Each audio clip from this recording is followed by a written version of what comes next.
I've got one question for you. Are you ready to get your game on?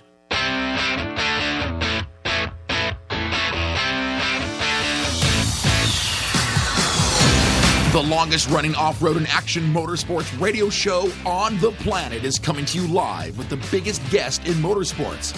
Here is the only man on the planet who can pack this much dirt slinging and tire slaying into 2 hours a week. Sit back, strap in, and be prepared to get your ears blown. Here is Jim Beaver and the Down and Dirty Radio Show, powered by Polaris Razor.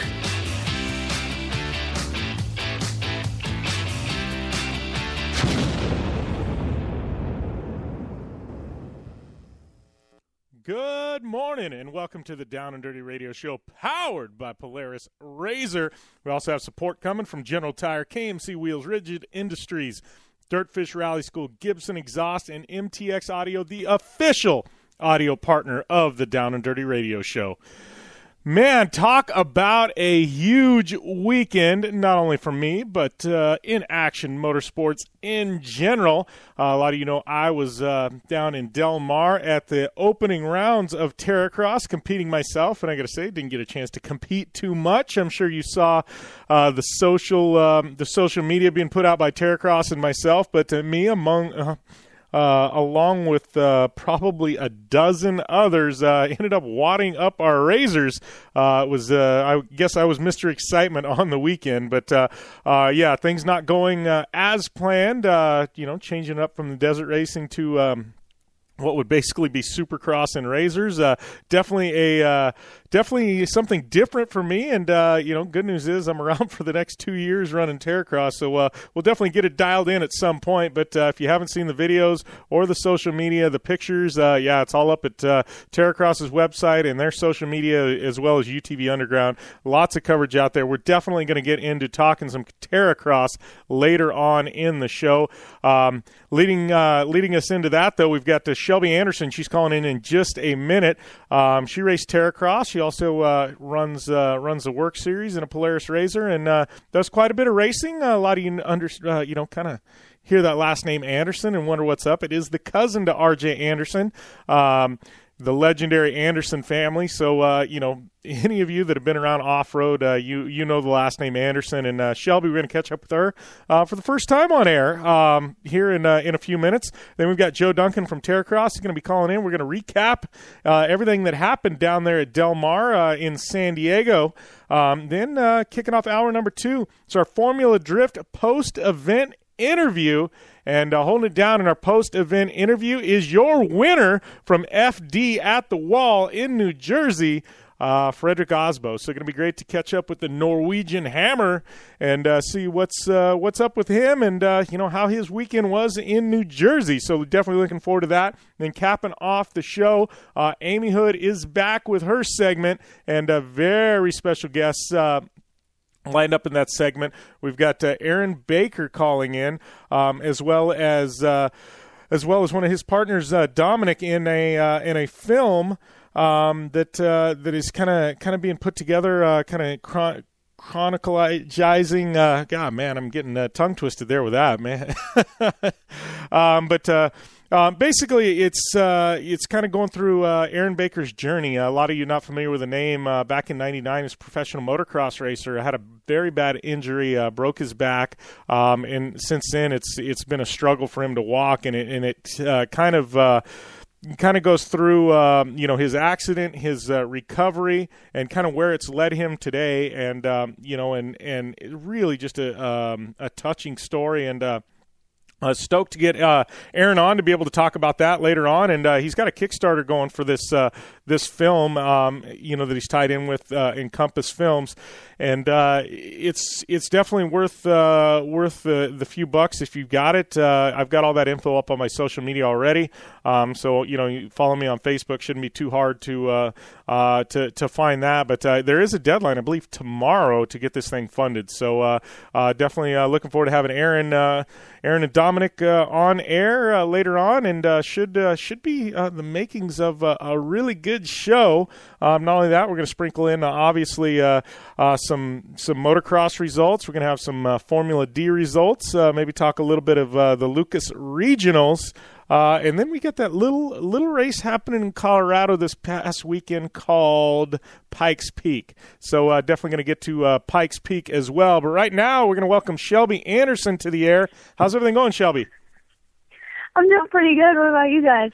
I'm doing all right, but I got to say, a big weekend for you. A couple of podiums. First time in a Racer 1000 too, I believe, right? Yeah, I was. I actually race a production 900 in works right now, and I'm leading the points in that, and it's my first year racing Razors, period. I've been in off-road since I was about 7, along with my cousin and family, RJ Anderson and Ronnie Anderson and Walker Evans Racing. So it was a fun experience. I've never done it before, and I hope to go back to some more.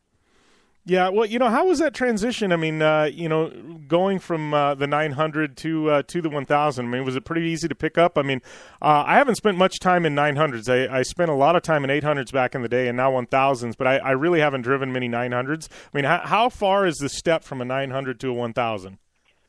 Power was pretty used to it, actually, but the biggest problem and concerns that I had going into it was the body roll and the stock suspension, stock everything, and I wasn't very comfortable because the 900 has way shorter shocks, way lower to the ground, and so the body roll was the thing that I had to get used to, but I picked it up pretty quick, and we came home with 2 seconds, so I was pretty pumped on that. Yeah, that's definitely exciting. I mean, Works is really a lot of technical racing, and depending on where you're at, through the deserts, I mean, lots of rocks, woods. How was it transitioning to Terracros, which is, basically Supercross and Razors? I mean, it's completely different from what you do in Works. Oh, yeah. Works is more endurance. You have to be smart with keeping your car together for an hour and just knowing what your car can and can't do so you don't have some gnarly crashes. And Terracross is the same way, very technical, which I'm actually pretty good at. I'm pretty good at the technical stuff. Once I figured it out, I had a few tumbles, but it was awesome. It was completely different than Works, just tight, technical, tractor tires. It kind of reminded me of Endurocross, but for Razors. Yeah, for sure. So, kind of give us a background. Obviously, people recognize immediately the name Anderson, and but kind of take us, back. How did you get involved in racing? I mean, we all, understand the family's background, but I mean, what drew you to, I'm sure you had a choice to take many different paths in your life. I mean, what led you the off-road route? Oh yeah, my mom had me in dance. She had me in all the little girly sports. But when I was about 3 years old, my dad put me on a dirt bike and was like, all right, here's the gas, here's the brake, just go. Figured that out. And then RJ actually started racing short course when he was probably 14 years old. And he was like, hey, I'm starting to grow out of this trophy car. Would you like to do it? And I was like, oh, yeah. Shared a car for about 2 years. And then I jumped in the trophy cars. And that's how I got into off-road and short course and just went up from there, went from core racing to Lucas Oil off-road racing, and now here I am in Terracross and Works. Yeah. Well, I mean, looking at your career, I mean, long term, obviously you just turned 18, right? I mean, you're still starting out, even though you've got all these years under your belt. I mean, long term, where do you see yourself? I mean, would you like to move into, say, like a pro light, at some point?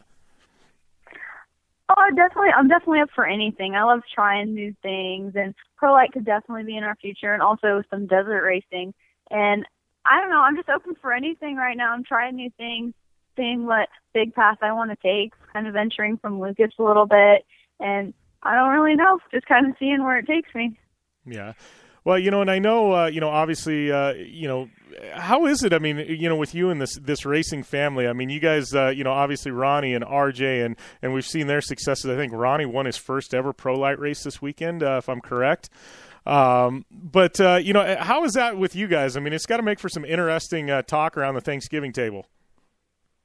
Oh yeah, my entire family's been racing their whole lives. My aunt, my dad, my uncle, everybody just. It's always been about racing on my Anderson side of the family, and it's awesome because we have such a unique family, and every time we go to the races, it's more of a family event. It's not even just about racing. We just go, and it's a big family party, and we just get to add on watching the races and watching my cousin and Ronnie and all of them just take home some podiums and have some great battles. Yeah.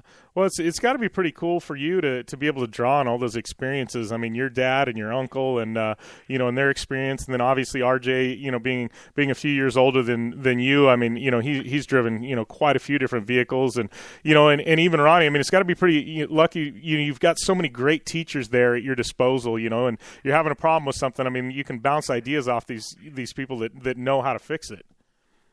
Oh, yeah, exactly. And if I ever have a problem, RJ has no issues. He's not, even though he's famous and all with his XP1K videos, he always takes downtime for his family and helping me out. And I actually rode with him in Terracros, and he showed me the ropes to that. So that was cool. And it's just this big family event, and that's what we love about it the most is we get to spend it with our family, and it's awesome. I love it. Yeah.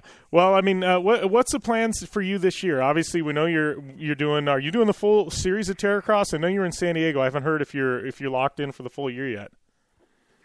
We're talking about it.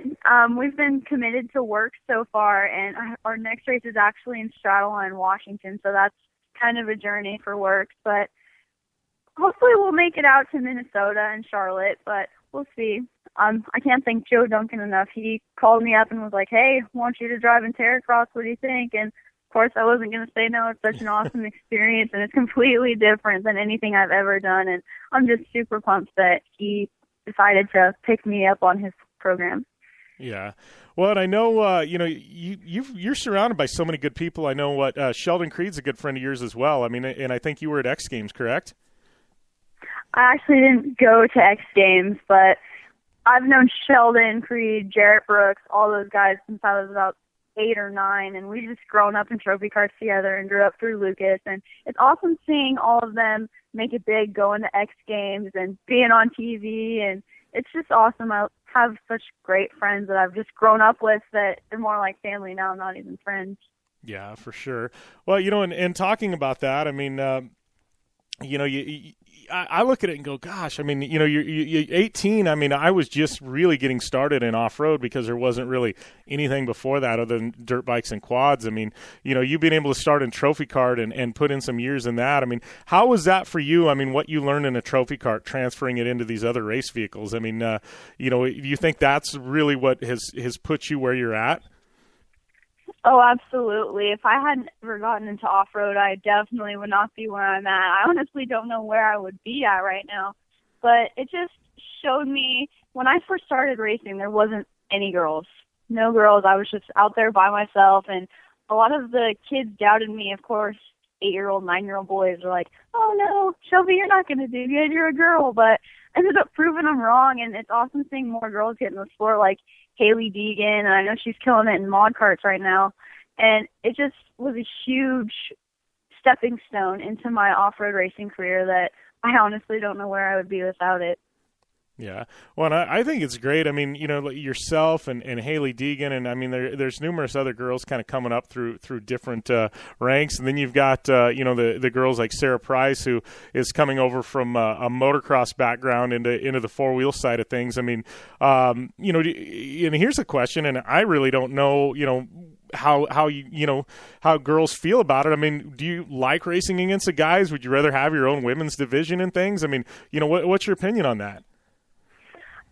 I believe that against guys, it on my opinion, it makes, and probably Sarah's, it makes me feel so much better when I beat a guy, because a lot of men think they're superior nowadays, that they get beat by a girl and then they're like, oh, I kind of need to humble myself down because I guess I'm not as good as I think I am because I just got beat by a girl. But racing against women is awesome too because you're banging doors with a girl and you don't see that too much.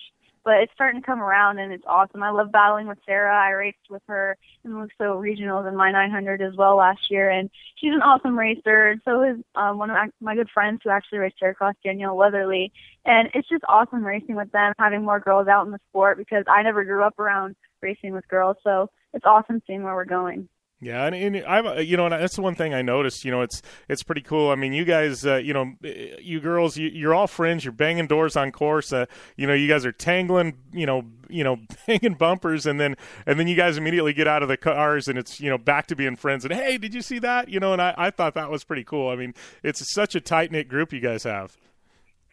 Oh yeah, totally. I mean, there's not that many females road racers, and so we all just kind of band together, and doesn't matter what happens on the track, regardless, we're still friends afterwards. Yeah. So what's up next for you? Obviously, you know, I know you said you've got Works coming up. Anything else, you know, on the calendar other than Works this year? So far, I've just been Works, and maybe we're pretty sure we're adding Terracros. So that's where we're headed right now, and just doing some testing and maybe some desert cars and more short course stuff. But other than that, we're just focusing on razors right now and seeing where we go with that. Yeah. Well, you know, before we let you go, you know, anybody you want to thank, anybody you want to give a shout out to, and where can people find out more information on you? Oh, yeah, I'd love to thank Walker Evans, GBC Tires, Muzzies, Holtz Racing, Active Screen Printing, Dasher Racing Engines, UTV Underground, Bud's Tire Pros, and Focus for helping me get my Works career started. And I also like to thank One Source and Joe Duncan big time for helping me in Terracros, and also Bud's Tire and Wheel, Walker Evans, and Active Screen Printing. Without any of these people, I definitely wouldn't be anywhere where I'm at today. Awesome. And what's your social media tag so some people can go and give you a follow? Facebook is Shelby Anderson, and like my page, find me on Instagram, and just see what I'm doing with racing and what's going on in my future. Awesome. Well, I appreciate you taking the time, Shelby, and you're always welcome on air. You know, and stoked to see you know, here you're probably doing most of Terracross, so we'll definitely see you out at Minnesota. Awesome. Hopefully we get you out there too. Yeah, for sure. Yeah, I didn't fare so well at the opening round, that's for sure. So, but yeah, we'll definitely be there in Minnesota, and good luck. Awesome. Thank you guys for having me. All right. Thanks, Shelby. All right, that was Shelby Anderson calling in, and stoked to have her on air. You know, she killed it this weekend. A couple of second-place finishes in Terracross. First time she'd ever been in a 1,000. First time she'd ever raced Terracross, and dialing in with a couple of second-place finishes, man. For first time out in Terracross, trust me, that isn't easy, and I think that just shows you the skills this girl has behind the wheel. Definitely, Shelby Anderson, put her in your memory, because you're going to hear that name quite a bit more in the future. 18 years old, just getting started, and you know, girl's definitely got some skills behind the wheel. And you know, I'm pretty excited to see where her career goes. I mean, you know, just seeing the transition from you know, from trophy carts to you know, to racing UTVs, and you know, she races quite a diverse bunch of UTVs and Works, I believe, and you know, at least has had seat time in quite a few. And you know, with Ronnie, her cousin, making his pro light debut this weekend, and at the Lucas Regionals, obviously we know what RJ does. I mean, you know, the next generation of Andersons, I would definitely go out and say, you know, that they're going to be representing the family name well.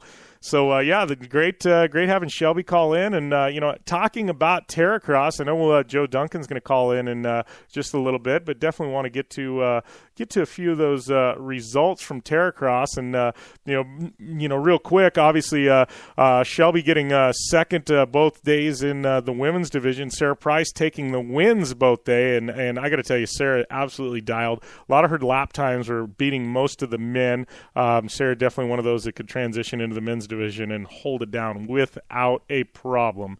So congrats goes out to Sarah Price. And then men's division, Mickey Thomas taking the win on day number 1. And then day number 2, it went to R.J. Anderson. So definitely a good solid opener down there. I got to tell you, that track was pretty wild, though. You know, lots of banging, lots of crashing. I think at one point they literally ran out of spare parts for these razors because there was so much crashing and carnage. But that is Terracross, and you know, and it makes it even that more sweet when you finally find the box. But other events going on this weekend, I know, you know, we hadn't really talked about it much in the lead up to it, and we probably should have. We've just been so busy. You know, I honestly, I don't want to say I forgot about it. We just haven't had the time to cover it like we should have. But Pike's Peak going on this past weekend, 93rd running of the Pikes Peak International Hill Climb. Obviously, you know, it's become quite a bit different in the past 5 years. You know, it used to be pretty much all dirt, and then it went to half dirt, half asphalt, and now the whole thing's paved up to the top. And so now we're seeing some pretty amazing vehicles that wouldn't even have been capable of running the mountain, a few years back, now competing. Obviously, we all remember that Peugeot Red Bull entry that Sebastian Loeb piloted and absolutely destroyed the record a couple years ago. But Reese Millen back this weekend, and he was in an all-electric modified vehicle and ended up taking the overall victory in that car with a time of 9 minutes, 7 seconds. With some change in there, but 9 minutes, 7 seconds. And then Monster Tajima, he was back in an electric vehicle as well, so the electric's well represented. And Monster Tajima finishing up in second, 9 minutes, 32 seconds. So about 25 seconds back of Reese Millen was Monster Tajima. And I got to tell you, those, we look at those numbers because of Sebastian Loeb and what he did a couple years ago, and we go, that's slow. Keep in mind, nobody broke the 10-minute barrier until until just a few years ago. I mean, these are ridiculous times. These would have been record-breaking times a few years back. It's just Loeb and his program was so good that we literally, I think, have taken everything else for granted what these guys have been able to accomplish. Paul Dallenbach taking home third place overall, first in class, and that's in the open wheel class. And then time attack, Jeff Zwart finishing up fourth overall and first in the time attack class. Spencer Steele second in open wheel, fifth overall. Clint Vashholtz sixth overall, third in open wheel, and then first in Pikes Peak heavyweight was Jeffrey Tigert, and then in the unlimited division, eighth overall, first in unlimited was Dominic Dobson. Then a few other winners in the exhibition class. Tetsuya Yamano, a rookie, taking home the win in that class. Time Attack 2, Dave Bonner, he was your winner there. Pikes Peak middleweight, it was J.D. Mosley. Cody Vashholtz, Vashholtz synonymous with Pikes Peak, taking home the win in Pikes Peak lightweight. Electric modified bike, Yoshihiro Kishimoto taking home the win, and David Johansson in UTV taking home that UTV win. And I got to tell you, looking at that time, 11 minutes, 16 seconds. That is pretty darn quick for a UTV running up that hill. I got to tell you, these things don't quite look like UTVs, but definitely, I guess it's a UTV. I don't want to say in name only, but starts out as a UTV anyways.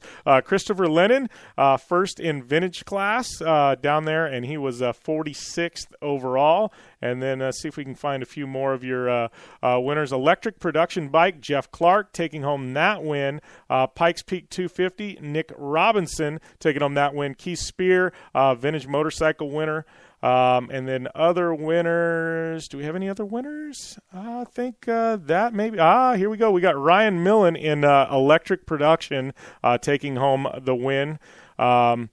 And actually, no, I take that back. He did not finish his run, it looks like. So, those are your winners. But Pikes Peak happening each and every year, just as it always does.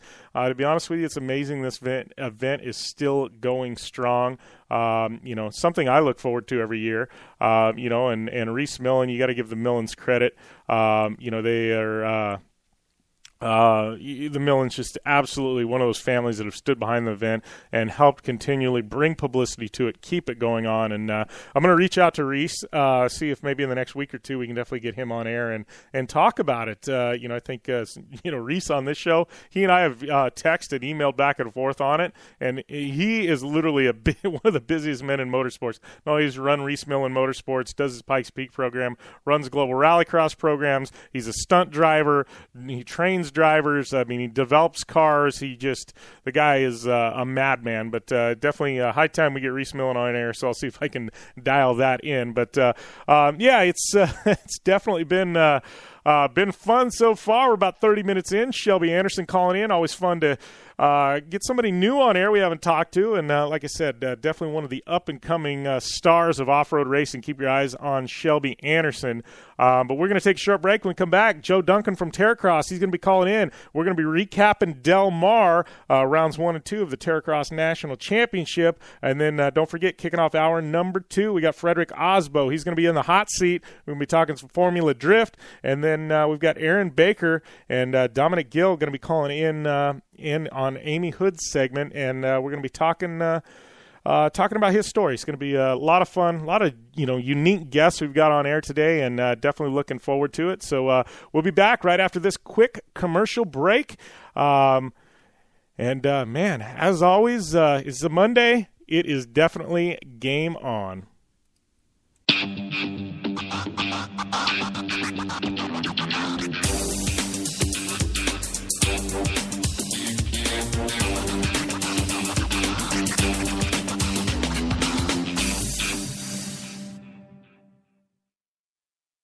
Hey, I'm RJ Anderson, factory Polaris driver, and I drive Polaris because it's the most capable, race-ready off-road vehicle on the market.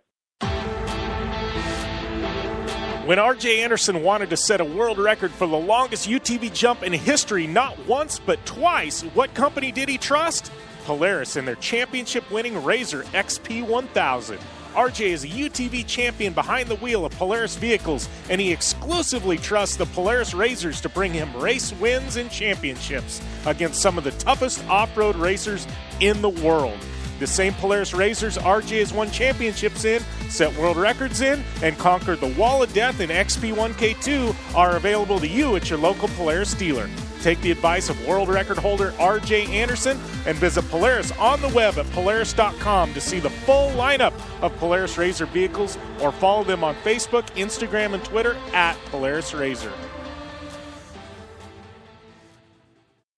For 100 years, General Tire has provided tires for your lifestyle, your adventure, your anywhere. Born from competition, the Grabber tire offers the durability and off-road traction you demand in a tire. We put these tires to the test in the harshest off-road racing conditions to give you a tire that will make your anywhere possible. So let us take you on your next big adventure. Tweet us photos at General Tire, hashtag anywhere is possible. Because with General Tire, anywhere is possible. Baja, check. King of the Hammers, check. Crandon, check. The Mint 400, check. Only one wheel company can say they have dominated the deserts and rocks of the Southwest to the mud and carnage of the big house at Crandon, and that company is KMC Wheels. KMC Wheels has won them all with the help of elite drivers like Travis Pastrana, Ricky Johnson, Bryce Menzies, Carl Renazetter, and Lauren Healy, who all rely on the XT Series from KMC Wheels to get them to the finish line and on top of the podium. Check out KMC Wheels and their full line of XT Series wheels at KMCWheels.com or on Facebook, Instagram, and Twitter at KMC Wheels. KMC Wheels, like no other.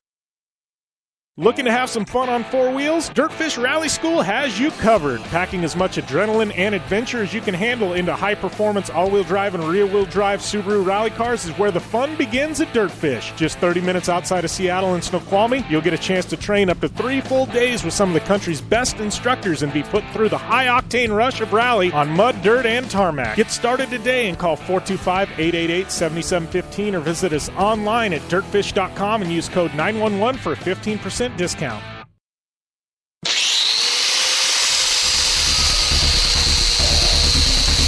Rigid Industries is the original and #1 LED light bar manufacturer in the world.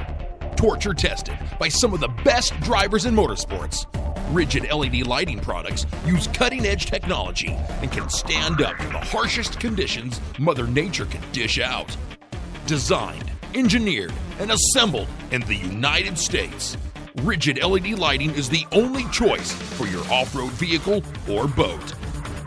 Find out more information on the entire line of Rigid Industries LED lighting products at www.rigidindustries.com. Life is all about sound. The sound of sports, the sound at the racetrack, and the sound of your vehicle.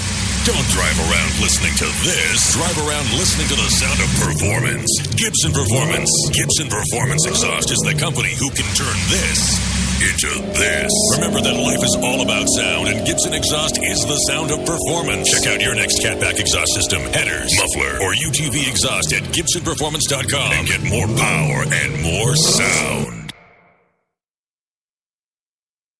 Come to the island and rip it up this summer. Wakeboard Island. It's a skate park on water at Blue Water Resort and Casino.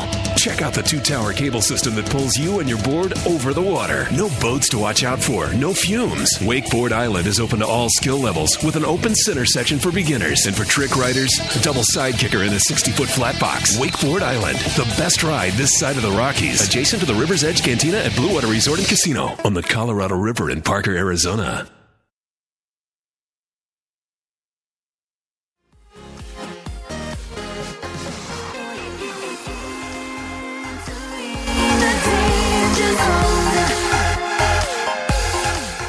All right, that was a little music of our good friend Lauren Mayhew. Let us out of that break there. Remember, all her stuff available on Apple iTunes Store, and you can check out her videos on YouTube. We had her on air a couple weeks back, and she supplied us with a bunch of her music to use in and out of some breaks for the next month. So super stoked. Definitely go and check out Lauren Mayhew and follow her on Instagram and Twitter as well. But right now, we're going to be talking a little more Terracros. My good friend Joe Duncan hanging out in the queue. We're going to pick him up. And how's everything going, Joe? Things are good, Jim. Just getting back to Minnesota late last night. Yeah, well, I got to tell you, man, we just had Shelby Anderson on air, and that girl is all smiles. You know, obviously I can't see her because we're on the radio, but you can tell she's got an ear-to-ear grin. Yeah, she probably has a few sore parts on her body too. That girl was flying at Terracros this past weekend, and I mean literally flying. As she was sideways, she was upside down, she was crashing, and yet she was still putting that Polaris Razor to the front of the pack.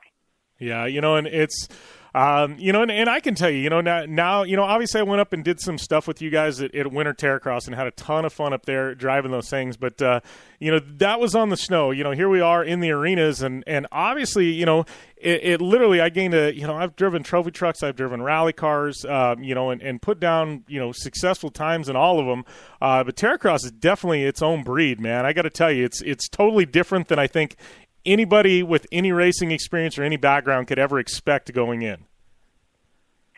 Yeah, I think you helped us prove that once again. It is a unique property. It's like rallycross meets endurocross meets off-road trucks, and it's unique. It's you know, multiple lines out on the course. It's not just a free-for-all and everybody runs down the middle of the course. You have to go in left lanes and right lanes, and even sometimes there's a third weird lane that's out there that people don't even find right away.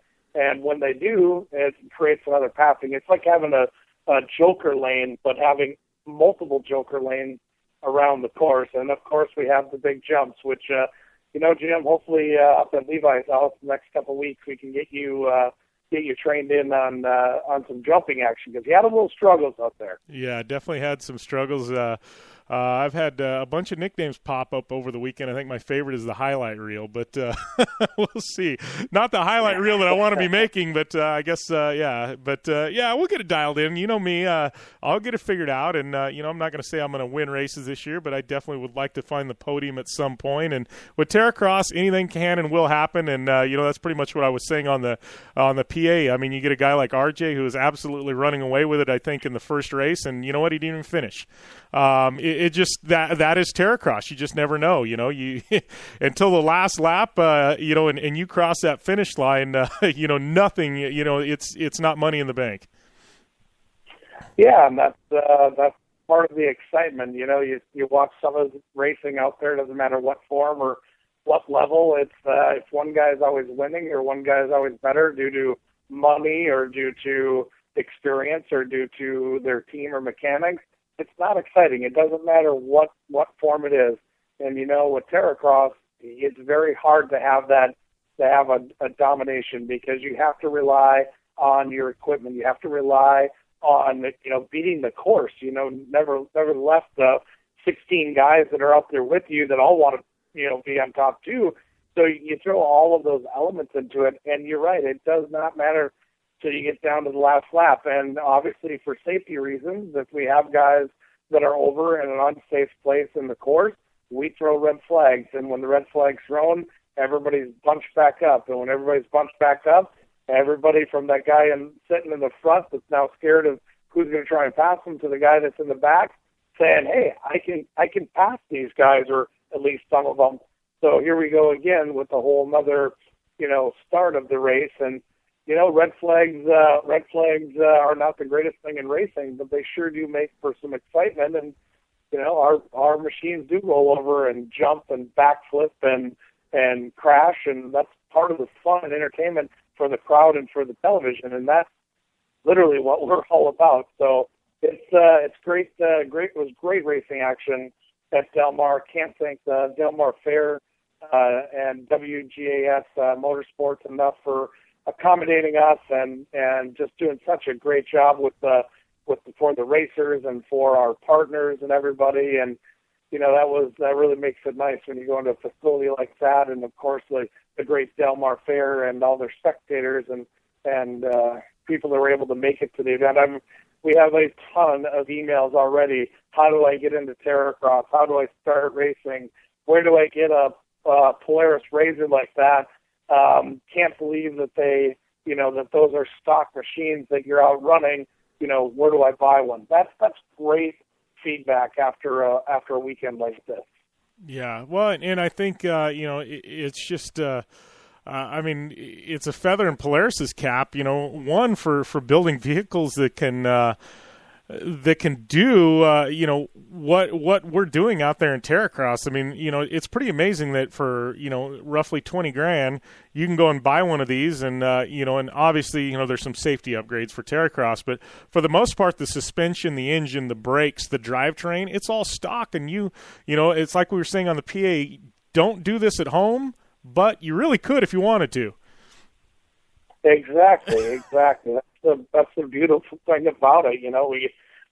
We put some Mystic lubricants in the machines, and we throw some safety harnesses in, and some bumpers, and some roofs, and an intrusion bar, and literally they're off the dealer's showroom floor. And the best part is you can go finance these vehicles at a dealer. You don't even have to pay, the whole amount up front. You go buy this machine, and you can go to the sand dunes, you can go to the trails, you can go to the mountains, you can go, mudding, you can do pretty much anything you want. So, pretty much opens the doors for anybody to get into the off-road world at a price that they can afford.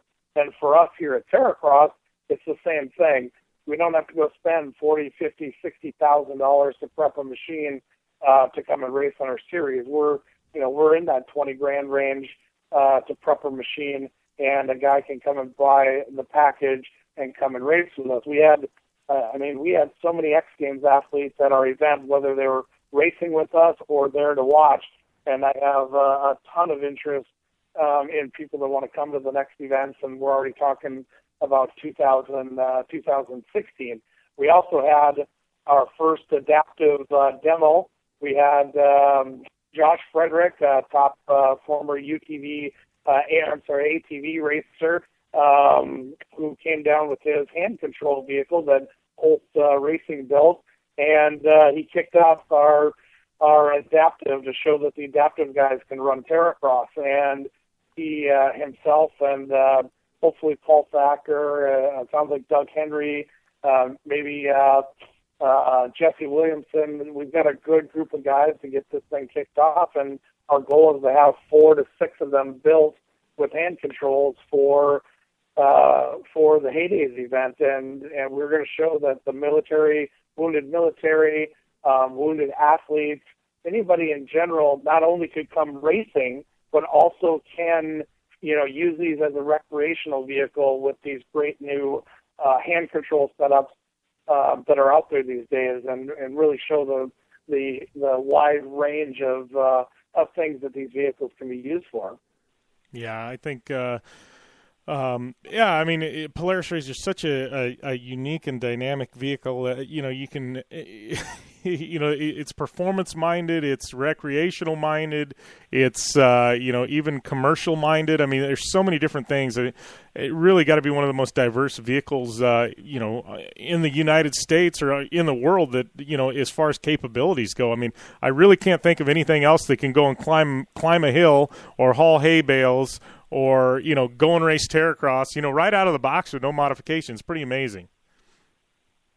Yeah, it sure makes it fun and easy for us to run Terracross that way. And obviously, with the comments that we're getting from and again, we're going to the Del Mar Fair. That's not all off-road people that go there. Yeah. So we actually had an email here this morning from a 16, 17-year-old kid and his father that wants to go racing Terracross or how to get into racing. And it doesn't matter if they want to race Terracross or we send them to the Work Series or Lucas Oil or GNCC. It doesn't matter. As long as we get them excited and they want to come and race UTVs, that's what it's all about. Let's get more people into the sport, having fun and being a part of the sport and build it. And that'll be more people to come in and buy accessories from our partners and lubricants from our partners and so on. So that's the goal behind Terracross, is not to get the racing community so much, but to really get to the masses and with our television show on CBS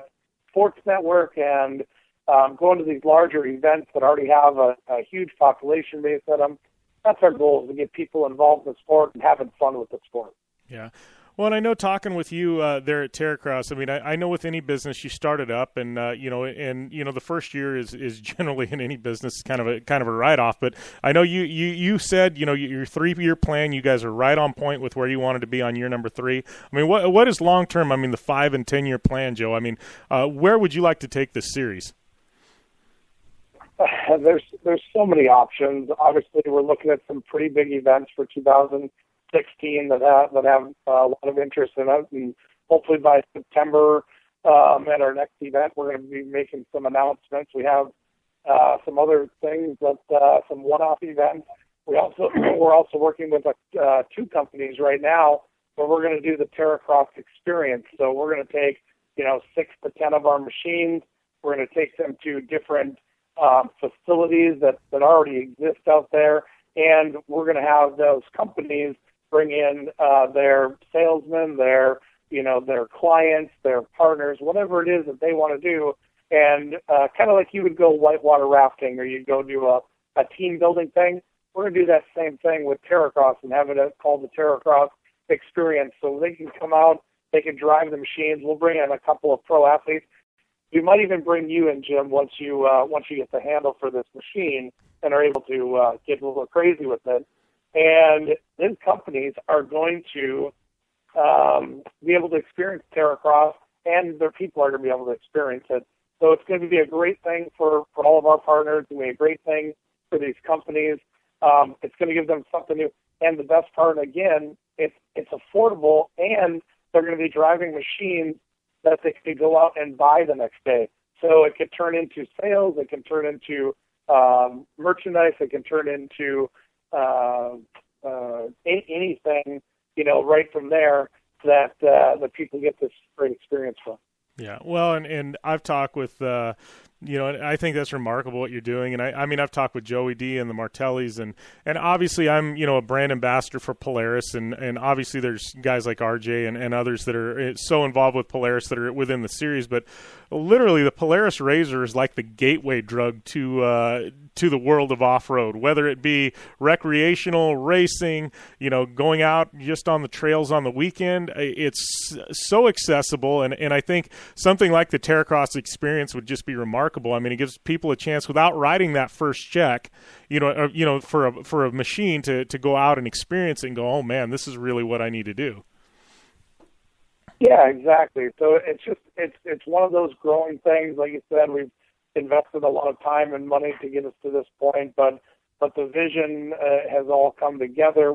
Just look at the athletes that we have racing with us. Just amazing athletes outside of Terracross, obviously, and then we put them all into one stadium, one arena, and let them go at it. You got Ronnie Feist and Twitch and Levi LaValle, Chris Brandt, Daryl Raff, Mickey Thomas, an up-and-coming new guy he just got into racing with like a year and a half ago, and he's winning an event.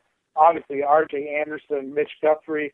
I mean, we just have such a plethora of great athletes that are coming to the table.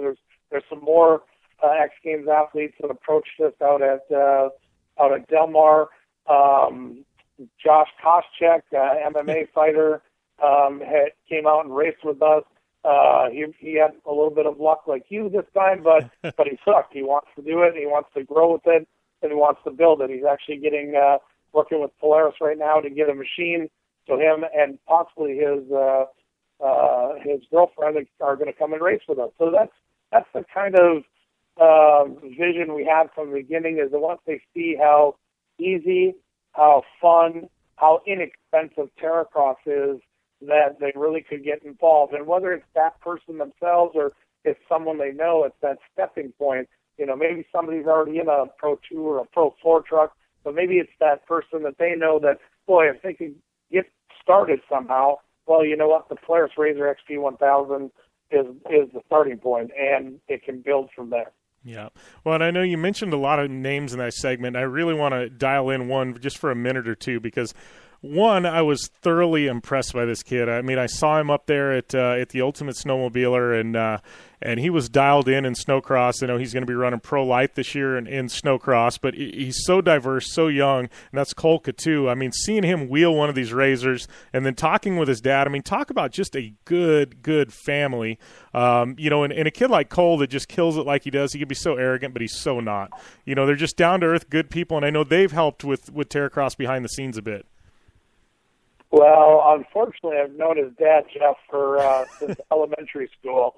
So we go way, way, way back. And, for a big portion of time there, Jeff was building his company. I was, playing in the motorsports world. And by some weird twist of fate and luck, we kind of teamed back up. And he has a great race shop up here in Princeton, Minnesota. And in the winter, it's full-on snowcross, and they race the National Snowcross Series and do a great job there.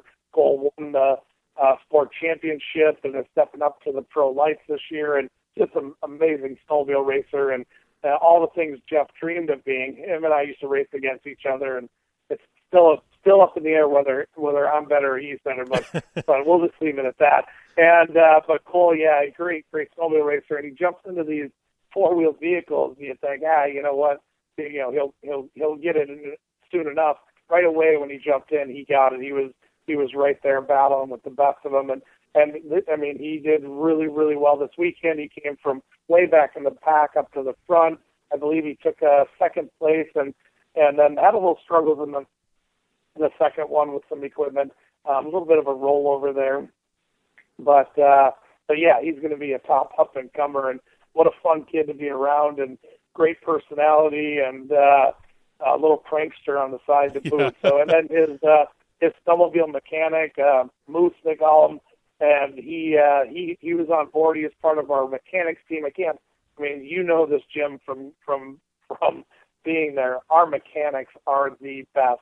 We have Andy Ives and Lucas Olson and Moose and Lefty and Josh Hupert and Rob Bailey, and these guys really knock it out of the park. When these machines, when we do have some carnage out there from a little Rubbins racing, these guys pull them in and they fix them, and they're right back out there. And I can't thank those guys enough. That what they do to keep us going is amazing. Yeah, it truly is remarkable, and it's crazy because they pull mine in, and at one point they pulled mine in because it had been rolled over, and there was a bunch of front end damage to that, and then about the same time Levi Lavalle's pulls in, and he'd blown out something on the front drivetrain, and then somebody else pulls in with like a bent A-arm, and I mean these guys are literally if you could have like a time-lapse video of that pit area, it would be absolutely remarkable. Maybe it's something we ought to set up and just put up like a time-lapse camera over where they repair these RZRs, because those guys jump on them and they are so dialed in and they can fix them so fast. It's just amazing. Just so happens we have GoPro on board, and we have their great cameras on the in-cars, and actually had them on the Mystic Mangler tire section, as well as a few other places around the track, the crossover jump. So there's no reason we couldn't throw some GoPros on the mechanic section there and do some time lapse. I think it would be amazing for people to see that the work that these guys do and how quick they do it. Yeah, they are definitely as far as razor mechanics, I think they are the top of the top, man. My mind was blown. Let's just put it that way. Yeah, it's pretty amazing. What was your favorite thing to watch out on the track? What did you think was one of the coolest spots out there? The Mangler was interesting, but mine was that 3-wide rhythm section where you had all the way to the outside, which is pretty much smooth, but then you had the middle one that was like a double, and then you had like a roller into a tabletop into some whoops, as the inside line. And to me, it was pretty cool that the guys that built the track, 3 completely different sections, but all 3 of them were really close as far as which one was fast, and that's tough to do. Usually one becomes faster than the other, but I think even at the end of the day, I think it was up in the air. Nobody had any idea which one was faster, and I think that's truly what made for some good racing, is because you could take any line and still had a chance to make a pass. Well, that's what's unique about Terracros, is that we really encourage multiple line sections, and the goal is to have them equal all the way across, and that was the Walker Evans jump section there, and you come through that timing section, and like you said, there's 3 lines through there. What are you going to take? And maybe a guy's a little slower ahead of you. You go pick the next line. But it's like having multiple joker lines, because there's always some different area you can take. If someone were to get stuck on the Mystic Mangler, you can go around the one slower outside, or you can go around the which side isn't blocked. If you go up to the Fox Proving Ground section, there was the big jump there. You roll right into the whoop section, and then around the corner into the big moguls along the start line. Those sections are designed so people can pass and people can have problems in them without blocking the whole course. So that is one of the unique, cool things that we do, is that we try and make as many multiple line sections as we can, and our great course builders, Jason Luber, Dana Creech, Billy Young, the guys from the fair, those guys that worked with us from the fair, those guys make this so nice and so even that the drivers feel comfortable that there isn't one line. They can use multiple lines. And when we do see something that's getting faster, they'll go throw a bump in there and they'll slow that lane down, or they'll go take a bump out to make the lane faster. We're always watching the course to keep those multiple lines available, because that's what makes Terracros different and make it racing, and there's always some sort of passing going on. Yeah, it's just the whole course. And there were so many different, so many different features and, and different things that cater to different people's driving abilities. It truly was remarkable. And I know me, I'm looking forward to heydays, looking forward to Charlotte, and I think it's all good things to come, my friend. But I appreciate you taking the time to call in today. I know just getting back to Minnesota, but we'll get dialed in. We're going to get up to Levi's, and we'll have a little fun with some razors here in the next week or so. Sounds great, Jim. We'll see you in Minnesota, buddy. Thanks for all your help. Yeah, thank you. We'll talk soon, Joe. All right, see you, buddy. All right, that was Joe Duncan with Terracros. Definitely want to go and follow them on Instagram, Twitter, Facebook, website, YouTube. Man, their social media is top notch. They have it dialed in, with the racing action and getting videos and stuff uploaded. And I know they're sitting on some content that's just remarkable that they're going to be releasing over the next couple of weeks. And it all leads up to CBS Sports later in July. We'll definitely post up all those TV listings, but you definitely want to set your DVRs or watch them live, because it's going to be some entertaining, exciting racing. Right now, we're going to take a short break. When we come back, we're going to have Fredric Aasbo. He's going to be calling in. We're going to be talking some Formula Drift. So stay tuned to the Down and Dirty Radio Show, powered by Polaris Razor.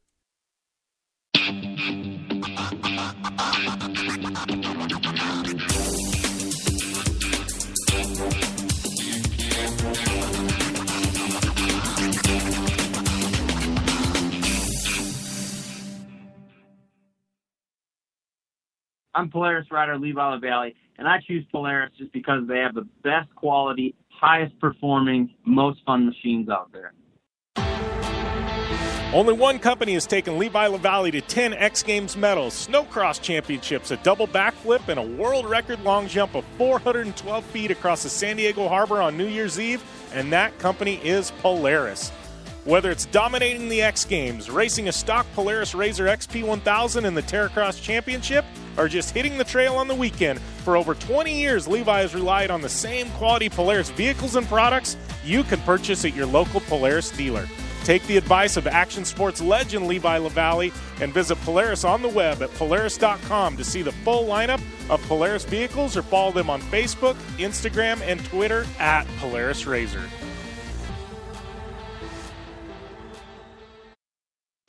Your life demands a tire that provides durability, comfort, and performance, and that's what General Tire delivers for you. From the all-season grip of the Grabber UHP to the comfort and on-road manners of the Grabber HTS to the durability and off-road traction of the Grabber AT2, General has a tire that will help get you where you need to go. So let us take you on your next big adventure. Tweet us at General Tire, hashtag anywhere is possible, because with General Tire, anywhere is possible. Looking to have some fun on four wheels? Dirtfish Rally School has you covered. Packing as much adrenaline and adventure as you can handle into high-performance all-wheel drive and rear-wheel drive Subaru rally cars is where the fun begins at Dirtfish. Just 30 minutes outside of Seattle in Snoqualmie, you'll get a chance to train up to 3 full days with some of the country's best instructors and be put through the high-octane rush of rally on mud, dirt, and tarmac. Get started today and call 425-888-7715 or visit us online at dirtfish.com and use code 911 for a 15% discount.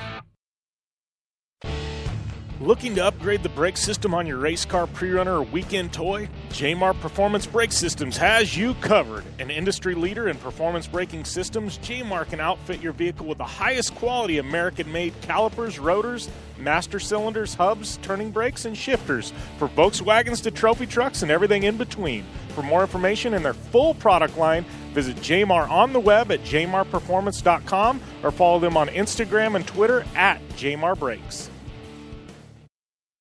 Life is all about sound. The sound of sports. The sound of the racetrack. And the sound of your vehicle. Don't drive around listening to this. Drive around listening to the sound of performance.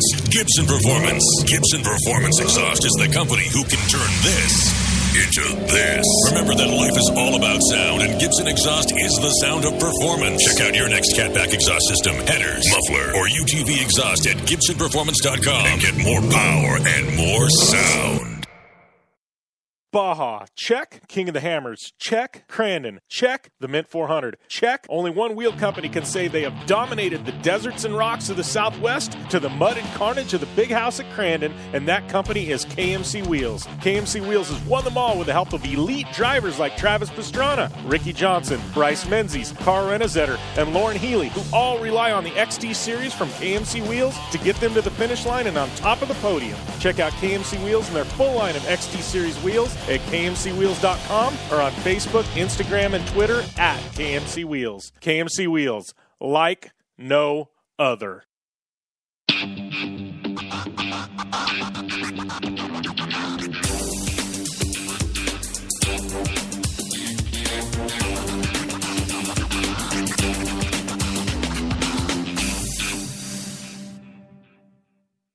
Welcome back to the Down and Dirty Radio Show, powered by Polaris RZR. I'm your host, Jim Beaver.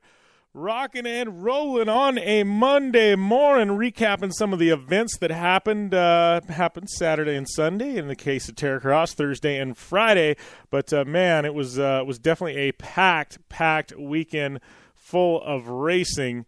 And did not disappoint, that's for sure. Man, I even forgot, we got Crandon to talk about as well. And anytime anybody goes to Crandon, it's a big deal. So we definitely got some Crandon to talk about later on in the show. But coming up next, we're going to have our Formula Formula Drift post-event interview.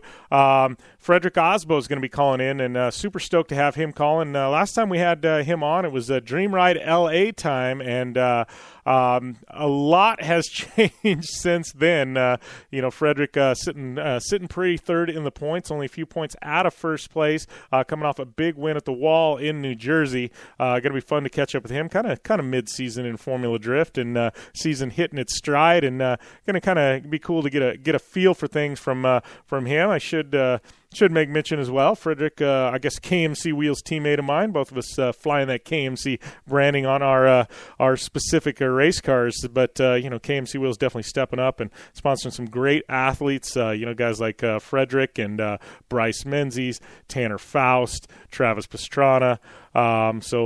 Definitely dialed in and ahead of the game, those boys at KMC Wheels, and not to mention all the Oldsburg drivers in Global Rallycross. Can't forget about them either. So definitely a good solid group of people there at KMC Wheels. Definitely check out their wheels. Great supporter of the Down and Dirty Radio Show. Great sponsor of mine and my trophy truck program, and definitely.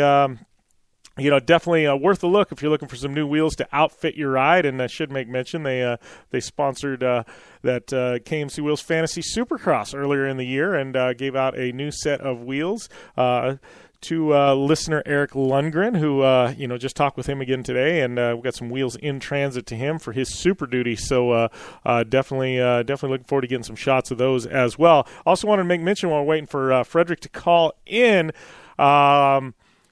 Dirtfish Rally School. I will be going up there August 3rd for a 3-day class. Now, those of you interested in going up there, there was a little discount code we gave away during the break in that Dirtfish spot, but also one on my website. If you just punch in Down and Dirty Show Dirtfish discount, you can find it there as well. But if you want to go to rally school with me, that's right, I will be there. It's going to be an open class. From last I heard, there's maybe 5 seats left. You can go. So it'd be fun to be able to go to Dirtfish Rally School with some of you listeners. So if you want more details, obviously you can always use a contact form on the website or tweet me at JimBeaver15. But I will be there August 3rd, 4th, and 5th doing some training, taking a 3-day all-wheel drive class, and you're more than welcome to join me if you want. So I can't promise that this will ever happen again, but talk to the boys at Dirtfish. There is some openings in the class, and I would love if some of the radio show listeners wanted to join me join me up at the school in taking in some rally in beautiful Snoqualmie, Washington. So definitely, if you want to grab those discount codes, go to dirtfish.com, or you can call them, use them, and get that discount. Get dialed in August 3rd and go to Dirtfish with me. But right now, it looks like we've got Fredric Aasbo calling in. This is our Formula Drift post-event interview. How's everything going, Fredric? Hey, Jim, it's awesome. I just got back to Europe, a little bit jet lag, but I'm still trying to have that wind soak in. It was an awesome weekend. Yeah, last time we talked, it was 4 or 5 months ago. You guys had just got done releasing Dream Ride, and and I know you were pumped on the video. You're pumped on the upcoming season. You got to be pretty happy with where you're sitting right now. I mean, there's 3 of you, and it's almost a deadlock for points. I mean, what is it? 7 points separating first through third.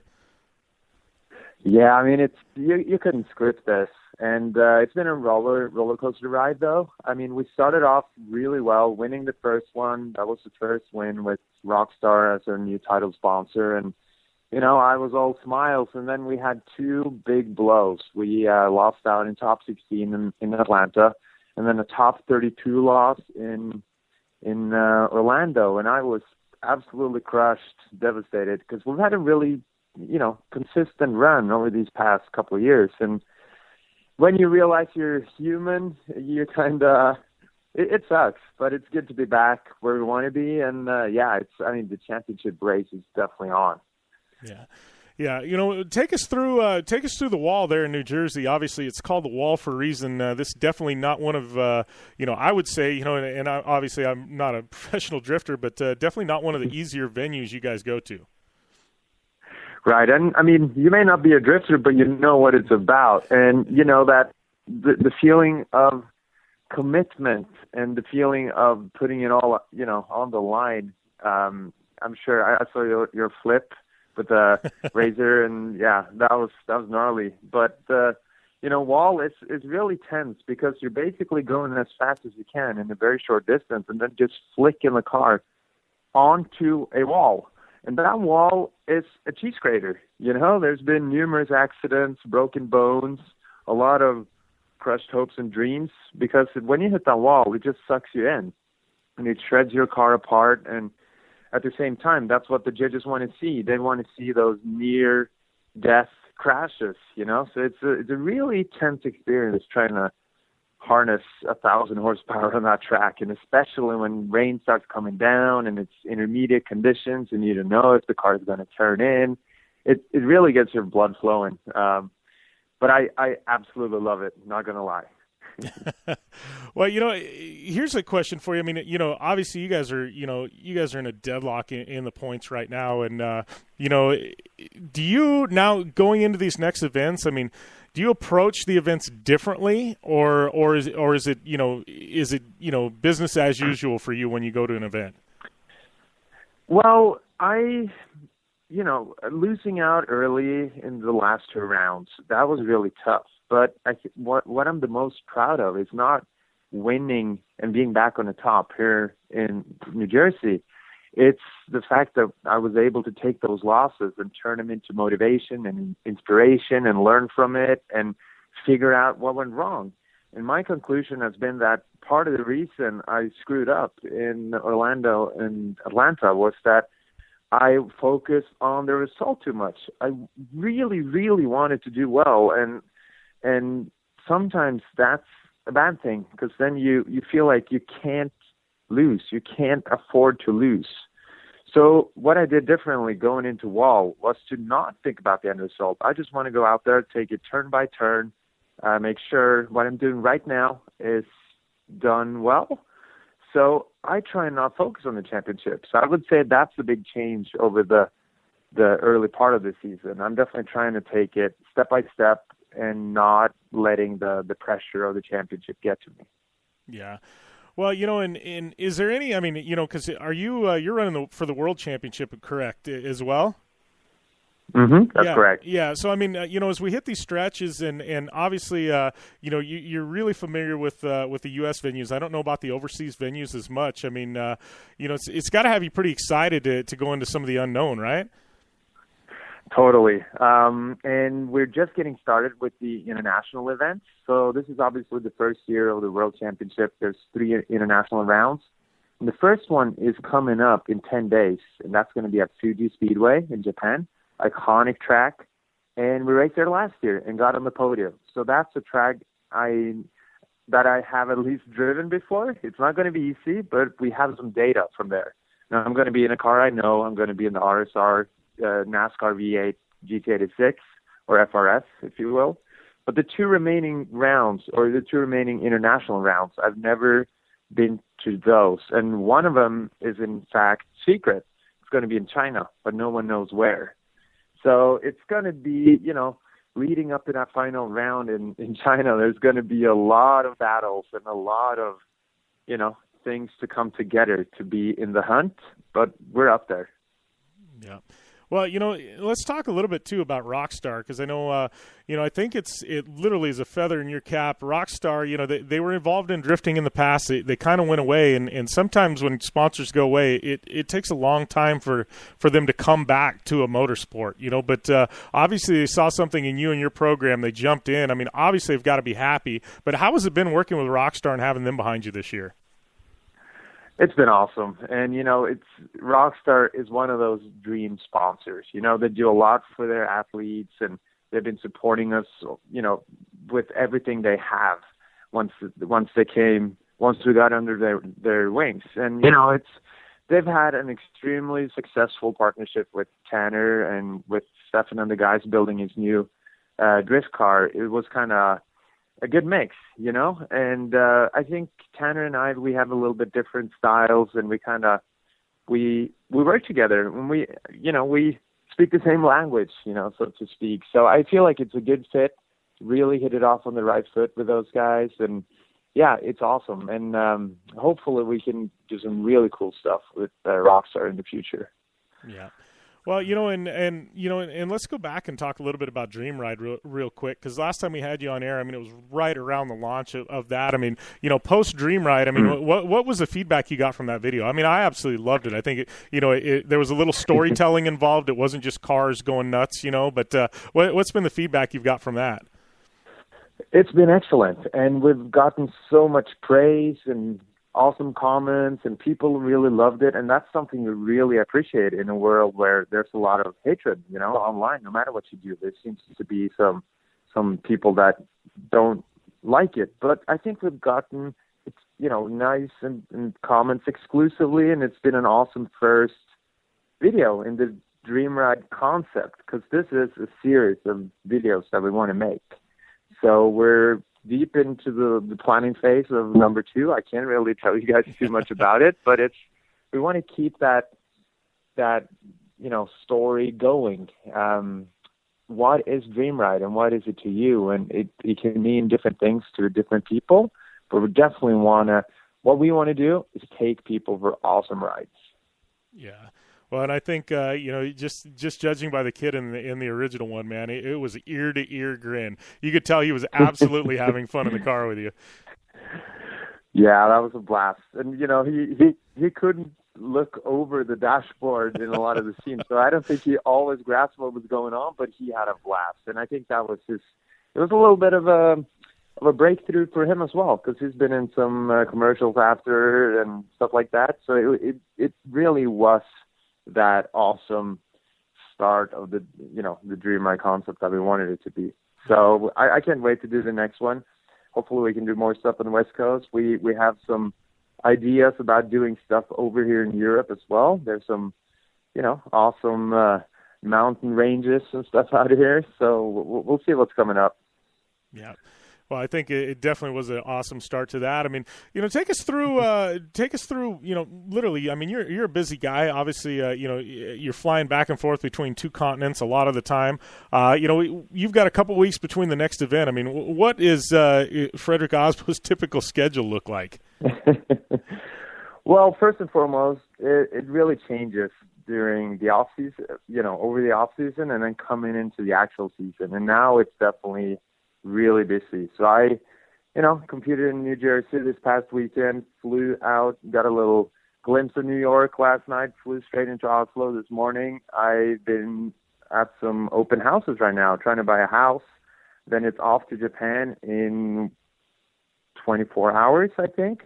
And I'll be out there practicing up in the mountains, getting ready, driving mid-field cars. I can't wait for that. Finally trying to learn the Japanese way. And then it's straight into Fuji. Then seeing my sister in Hawaii for 10 days, then flying into Seattle, and then back to Norway. And then I've been around the world once, actually. Yeah, you literally are making a world tour, right? The next month will be the Fredric Aasbo World Tour. Nice. That should, that's pretty amazing, really. But, talking about Japan real quick and, talking about learning the Japanese way, I mean, you as a drifter, I mean, you're a veteran at this point. I mean, you're pretty dialed in. I mean, obviously you can take wins. I mean, do you feel like going to Japan and learning that way? I mean, do you feel like, that's how you're going to continue to progress your skills and expand your repertoire? Definitely. And you're seeing the Japanese way with the guys that are coming in here, like Daigo a couple of years back, and now I feel like Daigo's getting a little bit colored by the American way, which is good and maybe different for him. But then you have Yokoi coming in, doing extremely well, but with a different approach. So I want to, go back to the roots, learn kind of the basis of it all, which is really hard initiations. That's something that I need to learn. And also the skill set that's needed for really close tandem.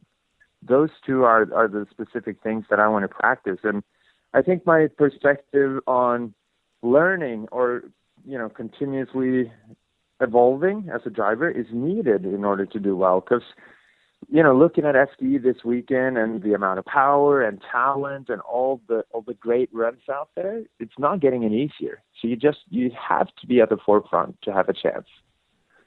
Yeah, it's you definitely have to be at the forefront. I mean, I just look at the top 32, and we've beat that horse like crazy. But there's not an easy round. I mean, you look at a guy like Vaughn, who is as veteran as they come, and he got knocked out in the first in the first round. It's just there's no easy battle anymore. I mean, it's 32 guys that can all that can all take victories. Totally, and it's there's some self-justice in drifting as well, because somehow I think subconsciously people root for the underdogs, right? So people want the new guys to come up a little bit. Maybe sometimes that plays in their favor in the judges' minds, whereas other times it's easier for them to give it to the established guys. And I think Formula Drift has the best judging out of any series I've been in. But at the same time, there's stuff going on in the human mind that you can't control. And to me, that's the black art of drifting, trying to figure out what is it these guys are actually looking for. And a lot of times the judges aren't able to express that fully. So trying to figure that out, trying to look at the way they judge, trying to learn in between the two qualifying runs you have, for instance, that's a huge part of figuring out the sport. And I got to say, I think there's a wind of change in drifting right now, where a lot of guys are going from the old school setups that's been in FD with fast cars and maybe not so much angle, to the new style of cars with tons of angle, wide fab kits, a lot of style and flair, and we're seeing more and more of that. And one example, of that is Ken Gusha and Ryan Turr coming in with their wide fab FRSs this year and just crushing. So there's definitely a window of change in FD. Yeah, you can kind of see the waves of change, and definitely this year is, you can kind of see things moving one direction. It makes you wonder in 2016 if we're really going to see things move that way. And then after that, well, then what direction do we go? Yeah. So I mean, there's bound to be some limitations, because right now we can barely get the tires to last 40 seconds. We're at the point now where tire conservation is an issue. So you can't really run as tall of a gear as you want to, because then you won't have any more tire left. And with the amount of grip we're asking from the tires and everything, there's a lot of stuff going on. And I heard this weekend that Matt Field's LS motor makes so much power that the crank, he has a supercharger on it with a big freaking belt. The snout of the crank is flexing and belts are flying. It sounds like a drag pit out there, and it's awesome. I love it. Yeah, I mean, that's what I love about Formula Drift. There's so many different concepts. I mean, everybody comes to the show and they've got a different idea of what works, and depending on the venue, I mean, you see everything from 4 cylinders to big V8s. I mean, it's pretty wild, and and I don't think at this point there is the right answer, and that's what I love about Formula Drift. Mm-hmm. There's a bunch of right answers, Yeah. Let me ask you this: which other form of motorsport has a Scion TC and a Dodge Viper battle it out, and the TC wins? I think the easy answer is none. I mean, right? I don't know of any other motorsport that would actually have them on course at the same time, Exactly, and that's it's so cool. And in a world where some motorsports are getting more and more stereotype, and like in F1 you basically have to fit into this mold, right? You have to be this tall, this wide, you can't weigh more than this, etc. In drifting, there's still a wrestling kind of field of characters, right? You have the Daigos and the Japanese guys, then you have the Captain Americas with Vaughn, and the Euro guys. It's really diverse, and I just hope it stays that way. Yeah, well, and I honestly, I think with the with the World Championship coming into the picture, it's only going to get more diverse. I think you're going to get a lot of people from these other areas, maybe running regionally that to go and run, and try and compete at the world level. I think it's going to be good. I just love how drifting has grown, and it continues every single year to just raise the bar and bring more people in, and I think it's all good things. Totally. Yeah. When are we going to see you in a drift car? I would love to try it out. You know what? I took a ride along with Ryan Turk at SEMA.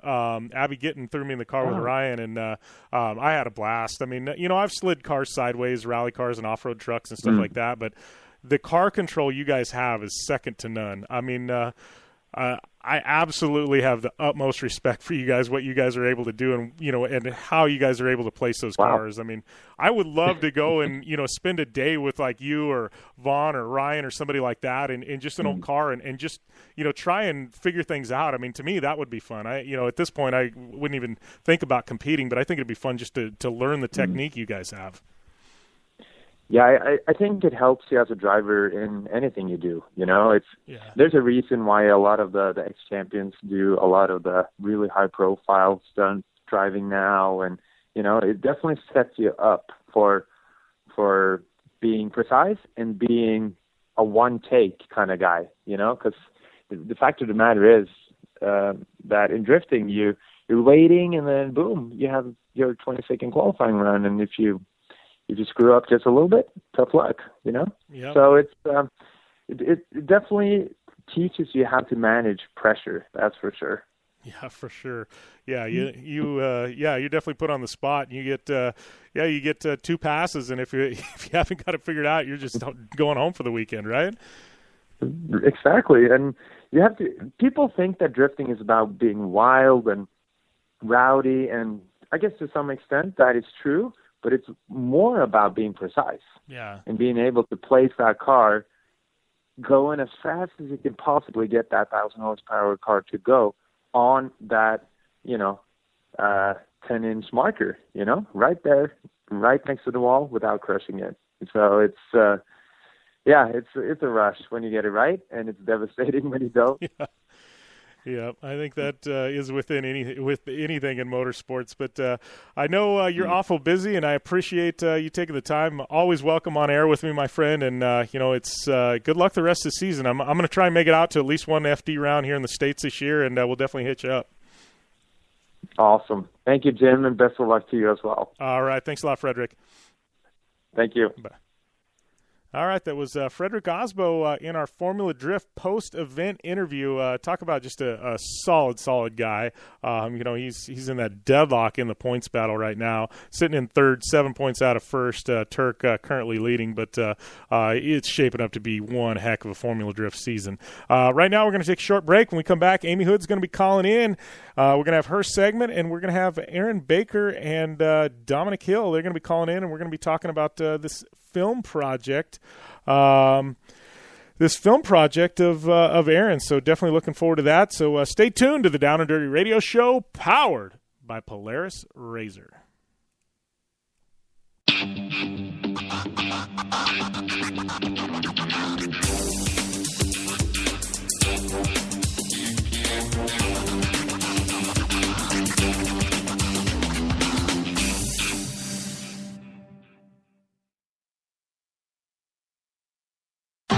I'm Polaris rider Jim Beaver. I race trophy trucks professionally, host a Down and Dirty radio show, and also travel the country announcing motorsports events. I've seen it all, and trust me, I've done most of it. So when it comes time to relax on the weekend, nothing is better than taking time with my family in our Razor vehicles. They've got the reliability I need to just pick up and go explore the desert, dunes, or trail, and have the capability to attack even the harshest terrain. If you're looking for some of the most reliable and safest, and hands down most capable off-road machines in the world, look no further than Polaris and their award-winning lineup of Razor vehicles. Whether you want your daughter to experience off-road driving for the first time in a Razor 170 like me, take the entire family out in a Razor XP4 1000 on the weekend, or shred the desert and dunes in the all-new Razor XP 1000 Fox Edition, Polaris has you handled. Take my advice and join me and some of the best drivers in the world by driving a Polaris Razor. Check out the full Polaris Razor lineup at Polaris.com or follow them on Facebook, Instagram, and Twitter at Polaris Razor.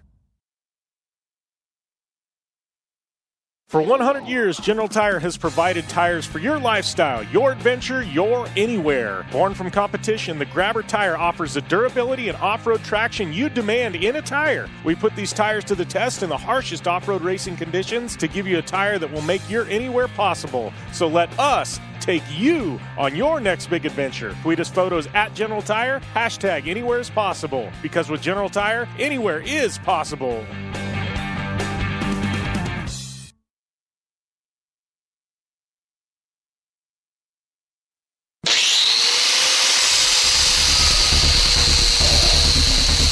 Rigid Industries is the original and #1 LED light bar manufacturer in the world. Torture tested by some of the best drivers in motorsports. Rigid LED lighting products use cutting-edge technology and can stand up to the harshest conditions Mother Nature can dish out. Designed, engineered, and assembled in the United States, Rigid LED lighting is the only choice for your off-road vehicle or boat. Find out more information on the entire line of Rigid Industries LED lighting products at www.rigidindustries.com. Looking to have some fun on four wheels? Dirtfish Rally School has you covered. Packing as much adrenaline and adventure as you can handle into high-performance all-wheel drive and rear-wheel drive Subaru rally cars is where the fun begins at Dirtfish. Just 30 minutes outside of Seattle in Snoqualmie, you'll get a chance to train up to 3 full days with some of the country's best instructors and be put through the high-octane rush of rally on mud, dirt, and tarmac. Get started today and call 425-888-7715 or visit us online at dirtfish.com and use code 911 for a 15% discount. Baja, check. King of the Hammers, check. Crandon, check. The Mint 400, check. Only one wheel company can say they have dominated the deserts and rocks of the Southwest to the mud and carnage of the big house at Crandon, and that company is KMC Wheels. KMC Wheels has won them all with the help of elite drivers like Travis Pastrana, Ricky Johnson, Bryce Menzies, Carl Renazetter, and Lauren Healy, who all rely on the XT Series from KMC Wheels to get them to the finish line and on top of the podium. Check out KMC Wheels and their full line of XT Series wheels at kmcwheels.com or on Facebook, Instagram, and Twitter at KMC Wheels. KMC Wheels, like no other. Now,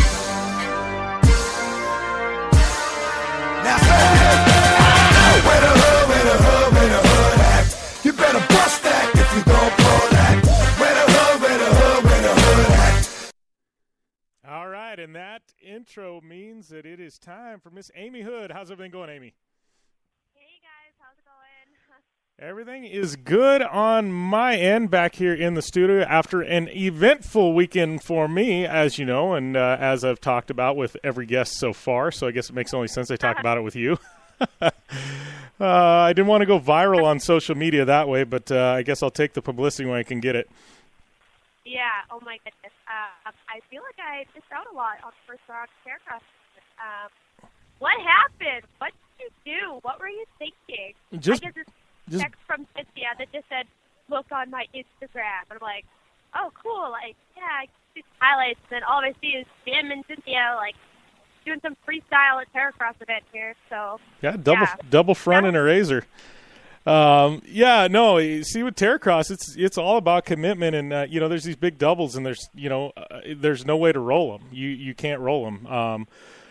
So it's literally out of the box. You hit these doubles, and you got to have your timing right, or you just ball it up. And I will say I'm not the only one who did it, but literally out of the box, I hit the first double, we cleared it fine, and got into the second double, and obviously didn't have enough speed, and clipped the front wheels and went over. And it's Terracross, a different animal. So I'm looking forward to getting up to Levi's and doing some practice on his motocross track, because right out of the box, there's no practice. It's just go time. It's pretty wild. But we literally, Amy, we ran out of parts. Not my razor. I mean, the series ran out of parts. There was so many wrecks and rollovers that they ran out of parts to fix the vehicles.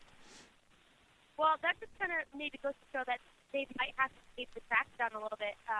People aren't able to play an event. Maybe they got to switch up some of the style of the track and mellow the jump out a little bit. At the end of the day, I mean, everybody was safe. No question about that. That's safety. But too many crashes. I mean, I don't want to see Yeah. All right, Amy, we're losing you a little bit, but we just got joined on with another guest too as well. Is this Dominic or is this Aaron? This is Aaron. Hey, how's everything going, Aaron? Yeah, Great. Amy, you may want to try call back in, and it was cutting out a little. Can you hear me now? Oh, perfect. You are game on. Let's roll with this. I can hear you now. Okay. How's everything going, Dominic? No, it's Aaron.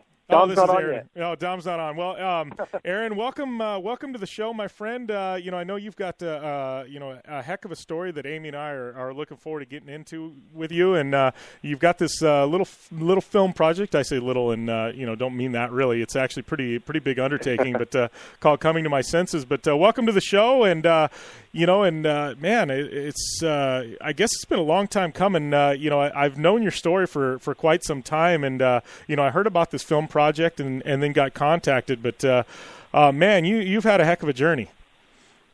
Right on. I'm happy to be on board with you guys. And actually, I found out this morning, Jim, that you're friends with my buddy Josh Baltimore. Oh yeah, I know Josh. Josh well. Yeah, he's one of my dearest friends. He's going to be in my wedding. Like, super good guy. So. All right. Well, it looks like we got Dominic joining us now as well. So, Dominic, welcome to the show. We've got Aaron here. We've got Amy on the line as well, and welcome to Down and Dirty Radio Show. Thank you very much. Yeah, Jim. welcome. Hi, Amy. How's it going? Hi. Good. Yeah. What's up, Amy? Hey.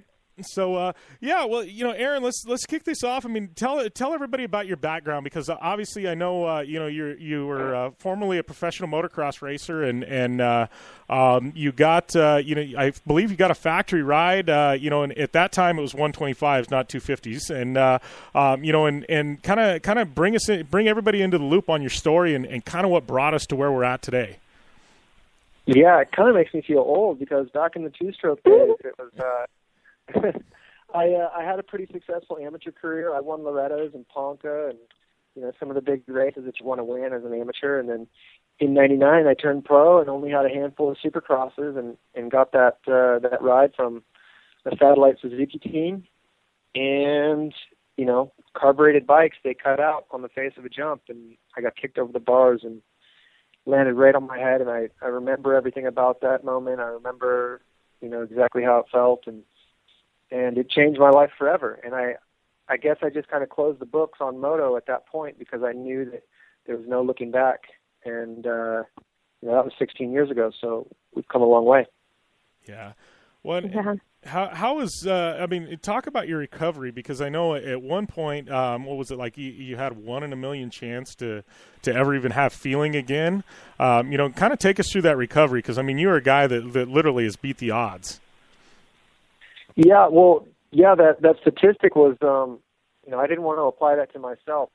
They said I was never going to be able to feed myself, let alone walk or do anything else, and that just didn't make much sense in my mind. And I didn't want doctors telling me that, and my family didn't want to hear that. And we just we were a bit of an outlaw, We bucked the system. We said, motocross athletes, I think in general, have a real strong constitution. They're really hard-headed. They're really driven and determined to win and overcome whatever injury it is, and I applied that to my recovery. So, well, you kind of give me a time frame, this recovery, because we're talking 16 years now.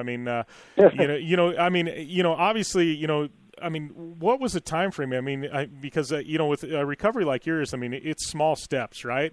To get where you're at today. It's small step after small step after small step. I know it doesn't come quick.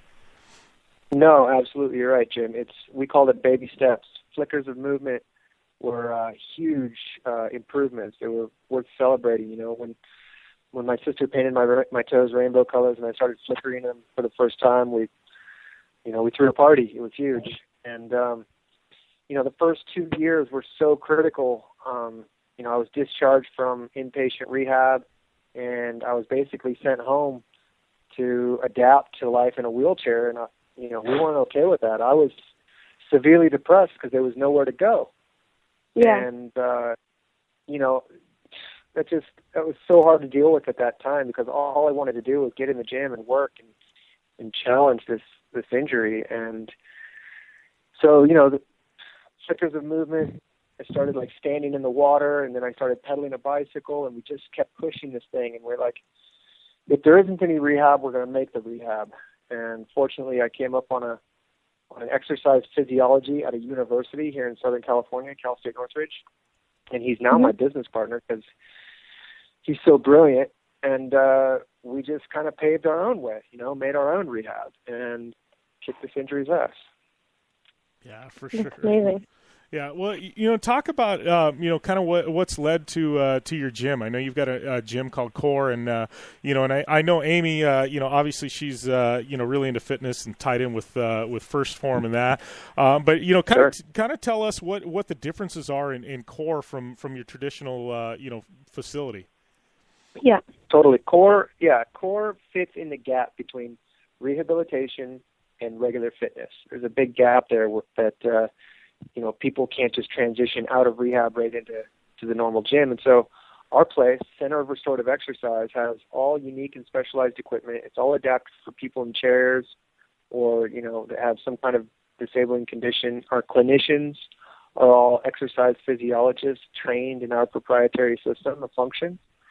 And we work with a wide variety of conditions, from spinal cord injury to stroke to war veterans to athletes and everybody else. So it's a pretty unique space, and we're really working hard to expand it because we know that there's a massive need out there for people that have conditions that insurance isn't going to cover, rehab's done with them, and they're not just going to go to Gold's Gym. So that's what we're all about. Well, I think it's it's pretty cool that you've built a place. I mean, is Core one of the only places in the country that's doing this, or are there others? I mean, because I never really thought about that. But once you get done rehabbing, like you said, you just can't go to your regular gym. Mm-hmm. Yeah, I mean, we're one of only a few right now, but we're really priding ourselves to be the leaders of restorative exercise specifically. And I'm kind of in charge of the whole brand vibe. Like, I built the place to look like a race shop. I want it to be like progressive. Yeah, I don't want it to feel like rehab, or I don't want it to feel like, somebody in a wheelchair is going back to a doctor clinic or something. It's like, I want it to kick ass. I want it to feel like empowering, right? Yep. So, Amy, you know what's up. I mean, you want to go to a gym that has like a good vibe and, other people that are working towards goals. Mm-hmm. Have you had the opportunity to help rehabilitate any other motocross racers since you guys have opened? Yeah, fully. We've got Ernesto Fonseca comes through. He's a good friend of mine. Wow. Nathan Lilly. Ricky James rolls through. Awesome. I don't know. I mean, they're all old homies of mine. But, those motocrossers are spread out across the country, so we only get to work with them, for a few weeks at a time, and then they go back to their lives. Yeah, that's really cool. Well, kind of talk to us about this walk across Death Valley, because to me, that's just nuts. I don't, you can, it's just for anyone. It's a heavy undertaking. What led you to that? I mean, because that's huge. Well, thanks, Jim. I think it's just like my innate, spirit of wanting to progress myself and get faster or better or stronger. And so I'm always kind of looking to put some kind of goal on the horizon that I can work towards. And recovery was just kind of so general. Like, I didn't really, when you think about, okay, recover from spinal cord injury, what does that mean?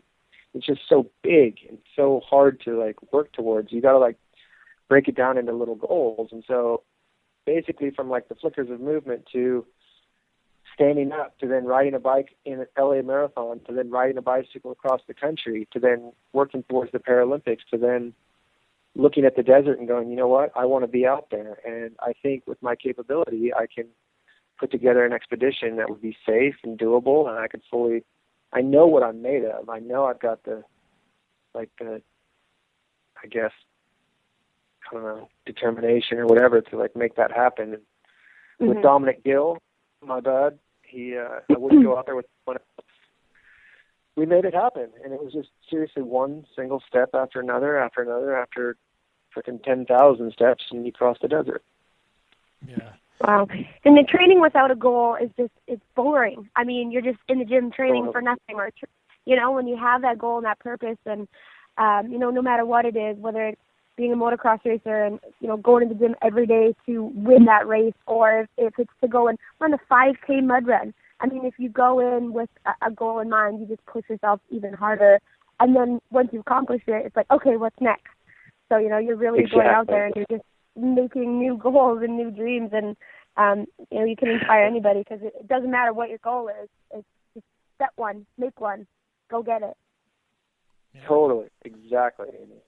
Mm-hmm. So, Dominic, I mean, obviously we know about the walk across Death Valley. I mean, how did how did this film project coming to my senses? How did this come about? I mean, obviously, you've got ties to Aaron, but kind of bring us in the loop on this film project. And kind of, I know right now we've got a Kickstarter going and it's starting to end, but kind of bring us in the loop on the film side of things. Absolutely, yeah. It's like you say with this Kickstarter. It's interesting to look back on when Aaron and I first met. I was actually doing a project cycling a tandem bicycle across the states with 10 different people with various different disabilities. And Aaron, while he didn't get on my tandem bicycle, I think he'd had enough of being on the back seat of his own with his mother. He did come out on his own amazing racing trike on the first day of our journey for a show of support more than anything. And from that moment on, I realized that Aaron was a pretty special individual and had an amazing story to tell. So we first of all started by making a very short, just 1 weekend, 1 day pretty much. I went out and filmed with Aaron of him preparing for races on his tricycle. And it was really cool to, then get properly deep into his story. But I realized that there was a lot more that could be done with it. That Aaron was this sort of point of inspiration for, not only people going through, spinal cord injury recovery, that can actively learn from his exact experiences, but all of us that, need a kick in the butt to not take the movement we have for granted. So, like Aaron said, he always needs challenges. We all need challenges. And I really wanted to document an expedition with Aaron where there was absolutely no distraction from what was most important to him. And that is literally, like you said, one step after another, forward progress. And, one of the most minimalist and harsh and impressive and beautiful places in the world is Death Valley. And it was, it was a 6-day journey where, the focus was 100% on every single movement Aaron made. And that walk forms the backbone, basically, of the story and the documentary about Aaron's 16-year journey from, complete immobility to breaking all these, breaking through all these ceilings that were apparently unbreakable. Mm-hmm.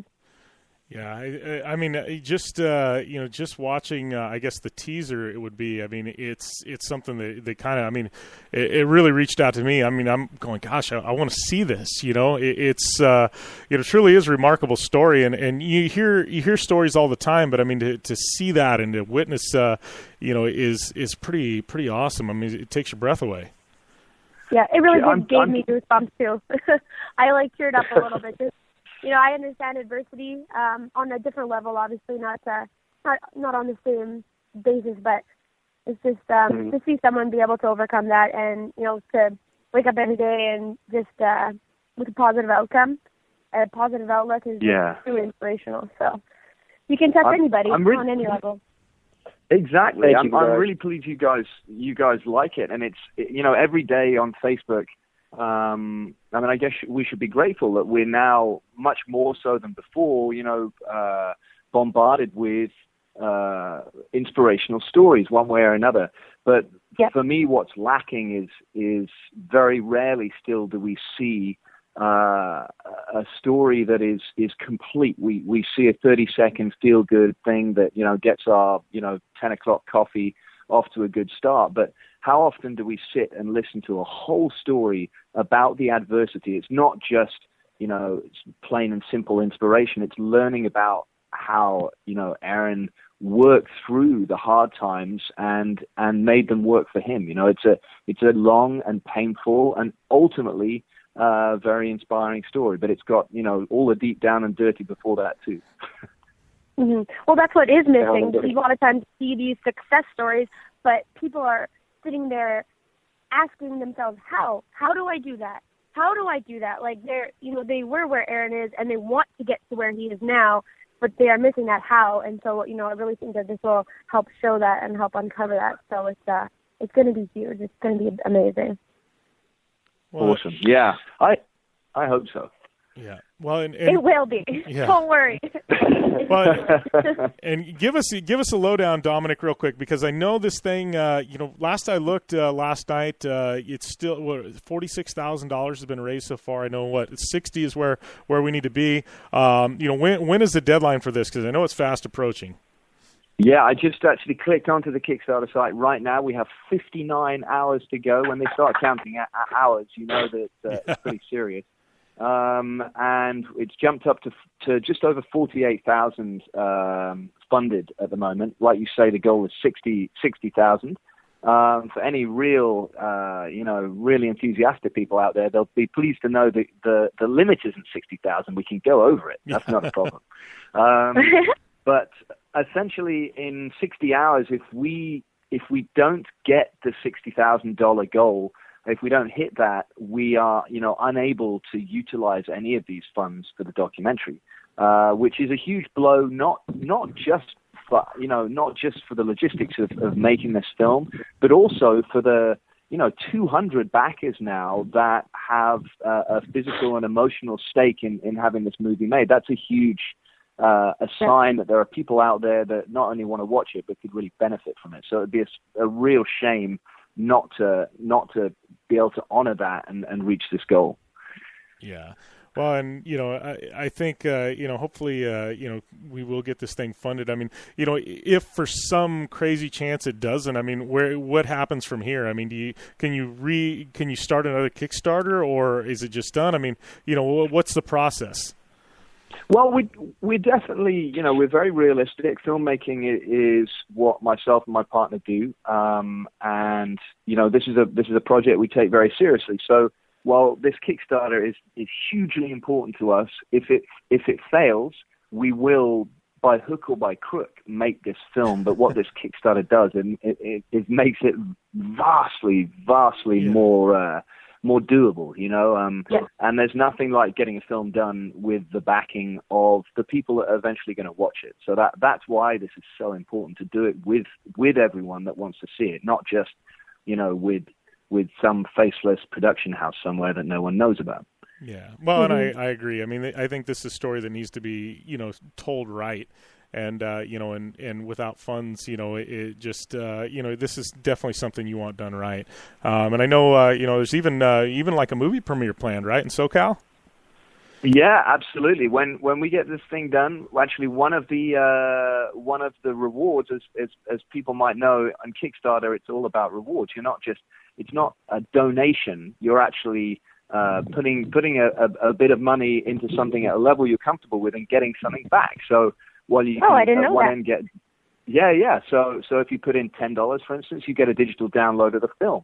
If you put $35 in, you get some extra swag as well. You get clips from the film that other people won't see.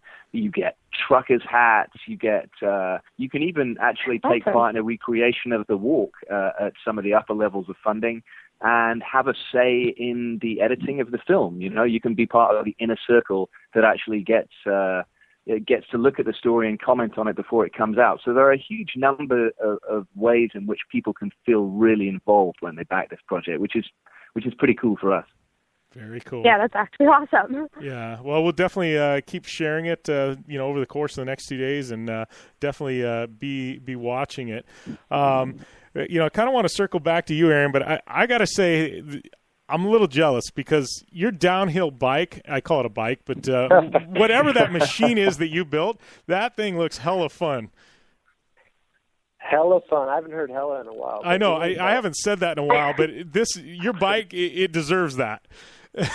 Well, yeah, that thing's a beast.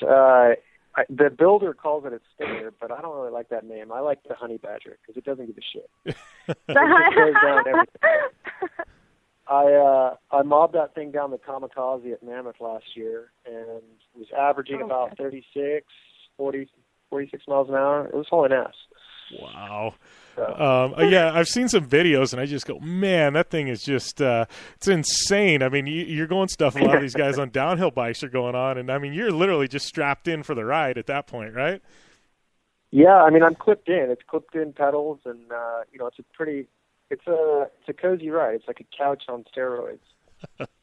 Well, yeah, that thing, that definitely, I mean, it caught my eye. I'm like, I got to ask you about that. So, kind of circling back though, I mean, what else Aaron Baker do for fun right now? I mean, obviously you've got, you've got Core, you've got the film project, you've got, the bike of some sorts, the Honey Badger. I mean, what else do you have going on?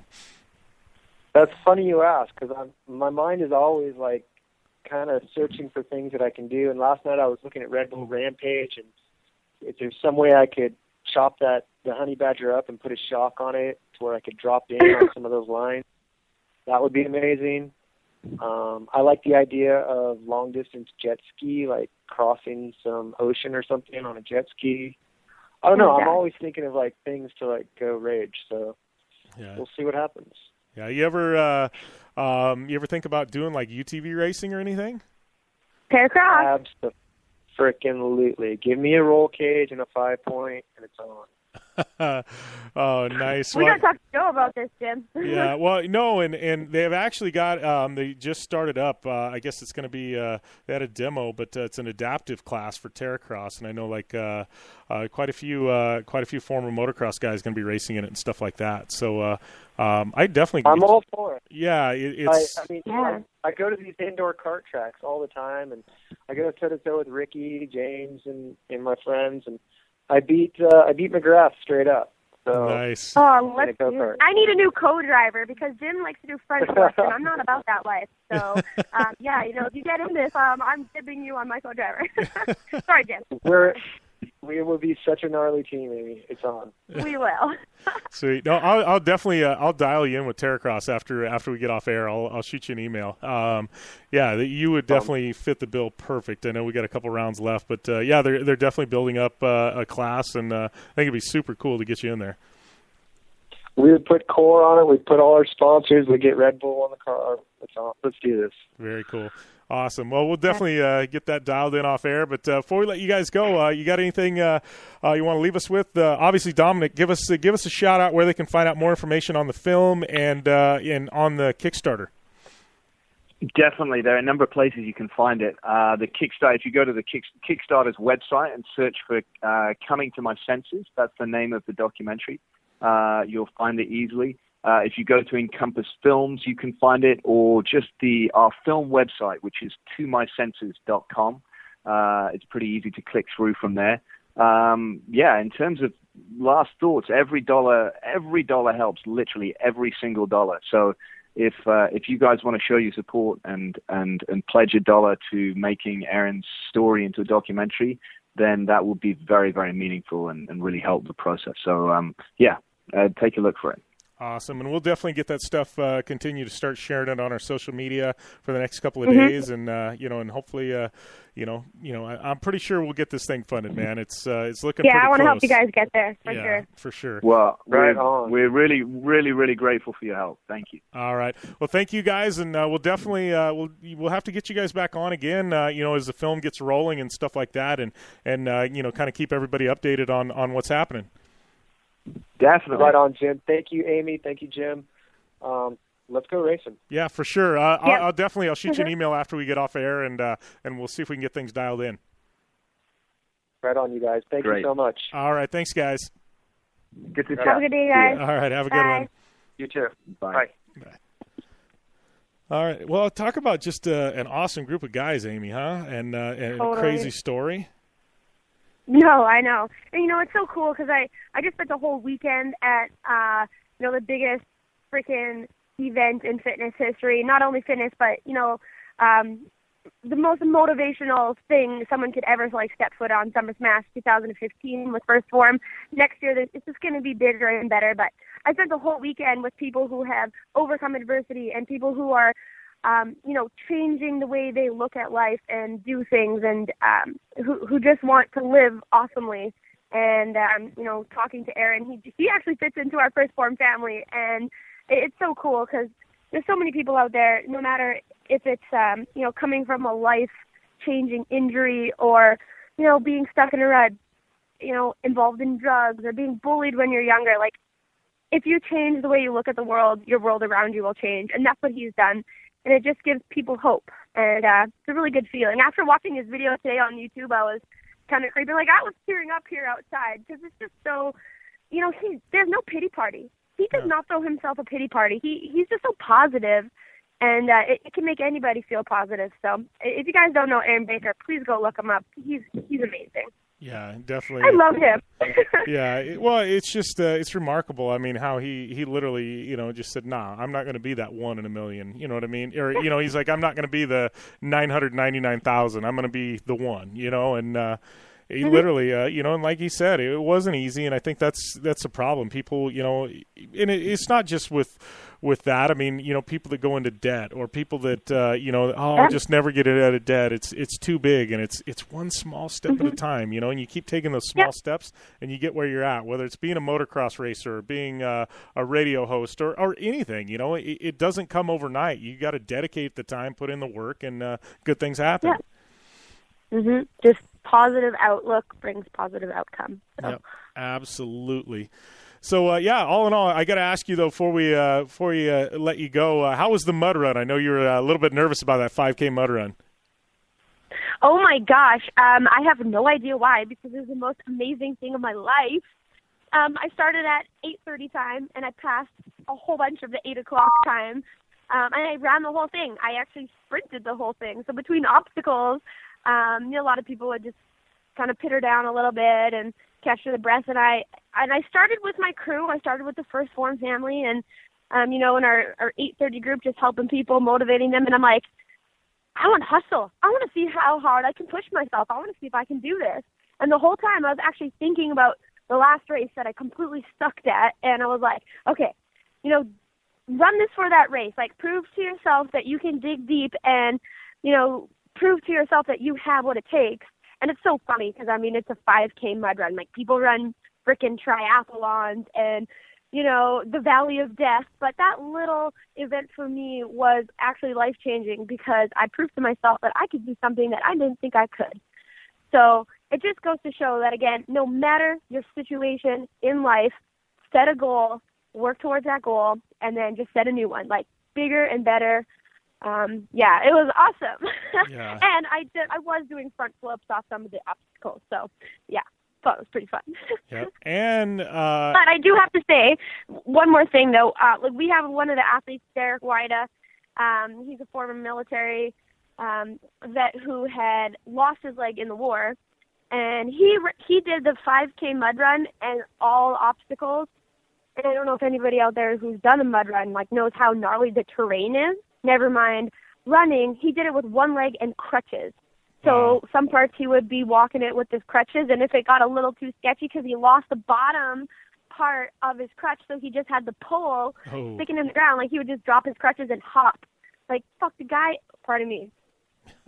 is crazy and so inspirational and so motivational, but wow, what an athlete, right? Nice, yeah. There's just so many cool people out there, Derek and Aaron, who are just proving statistics wrong.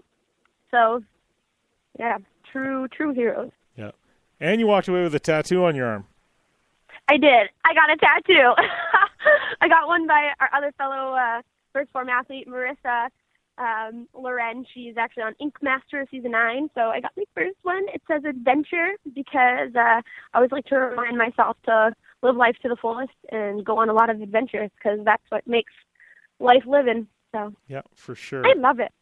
Awesome. Well, we'll definitely catch up soon. And, I appreciate you taking the time to come on air. Sounds like you had a banger of a weekend. And I got to tell you, that mud run, I looked at that, and I'm like, that would be so much fun to do. Like, I've always wanted to do. There's another one in October. It's actually called it's a Tough Mudder in St. Louis, and I'm going to start training for that. It's a 6-hour mud run. So this one was like an hour. So I got to do it like times, really? 5 more times. So I think I'm ready. I think I want to do it. Is it a first form event too, or is it just first form time? No, but I think they're going to make it. I think they might make it an athlete weekend and have everybody out. And you know, the cool thing is, like, once I started getting tired and you kind of catch up to another group of people, you just be like, woo, hey, and you get recharged and re-energized. And it just, you know, goes to show that you can do anything with a group of people, like, supporting you and stuff. And, yeah, it's a cool experience. I mean, whether it's a 5K mud run or a fun run or one of those, like, colored runs, like, you guys should go try it. It's just, it changes your outlook on a lot of things, a lot of challenges, so. Moral of the story is get off the couch. I don't care if it's on a bike. I don't care if it's on a dirt bike. If it's in a go-kart, if it's a mud run, get off the couch. Yes, exactly. Yep. So, all right, Amy. Well, we will talk soon, I'm sure, and we got to wind this thing down here. Yep. All right, well, it was nice talking to you guys. Oh, I have to add, after I posted the video of your front flip, I get a text message from my mom about 5 minutes later that said, oh, yeah, I'm really excited about you racing this Terracros thing now. It was so funny. Like, oh, don't worry, Mom, you're fine. But yeah, all right, guys, have a good week, and I'll leave you with that. All right. Talk to you next time. Thanks a lot, Amy. Bye. Bye. All right, that was Ami Houde. We had Aaron Baker, Dominic, and Dominic on air from Encompass. And, definitely go and check out that Kickstarter. Running out of time. I do want to make mention before we kind of wind things up, though. Travis Pastrana, New England Forest Rally. He is officially in. So definitely going to be awesome. Got to give a big shout out to Polaris Razor, General Tire, Rigid Industries, Dirtfish Rally School, UPR.com, Bloater Resort and Casino, Jmar Brakes, KMC Wheels, Parker Motor Company, Gibson Exhaust, MTX Audio, Intensities, Joe, Aaron, Fredric, Dominic, Shelby, and Amy. Don't forget to give me a follow at JimBeaver15 on Instagram, Twitter, Periscope, at Ami Houde 71 on the same. And check us out down on dirtyshow.com, and be sure to download our app. We will see you next week. As always, game on.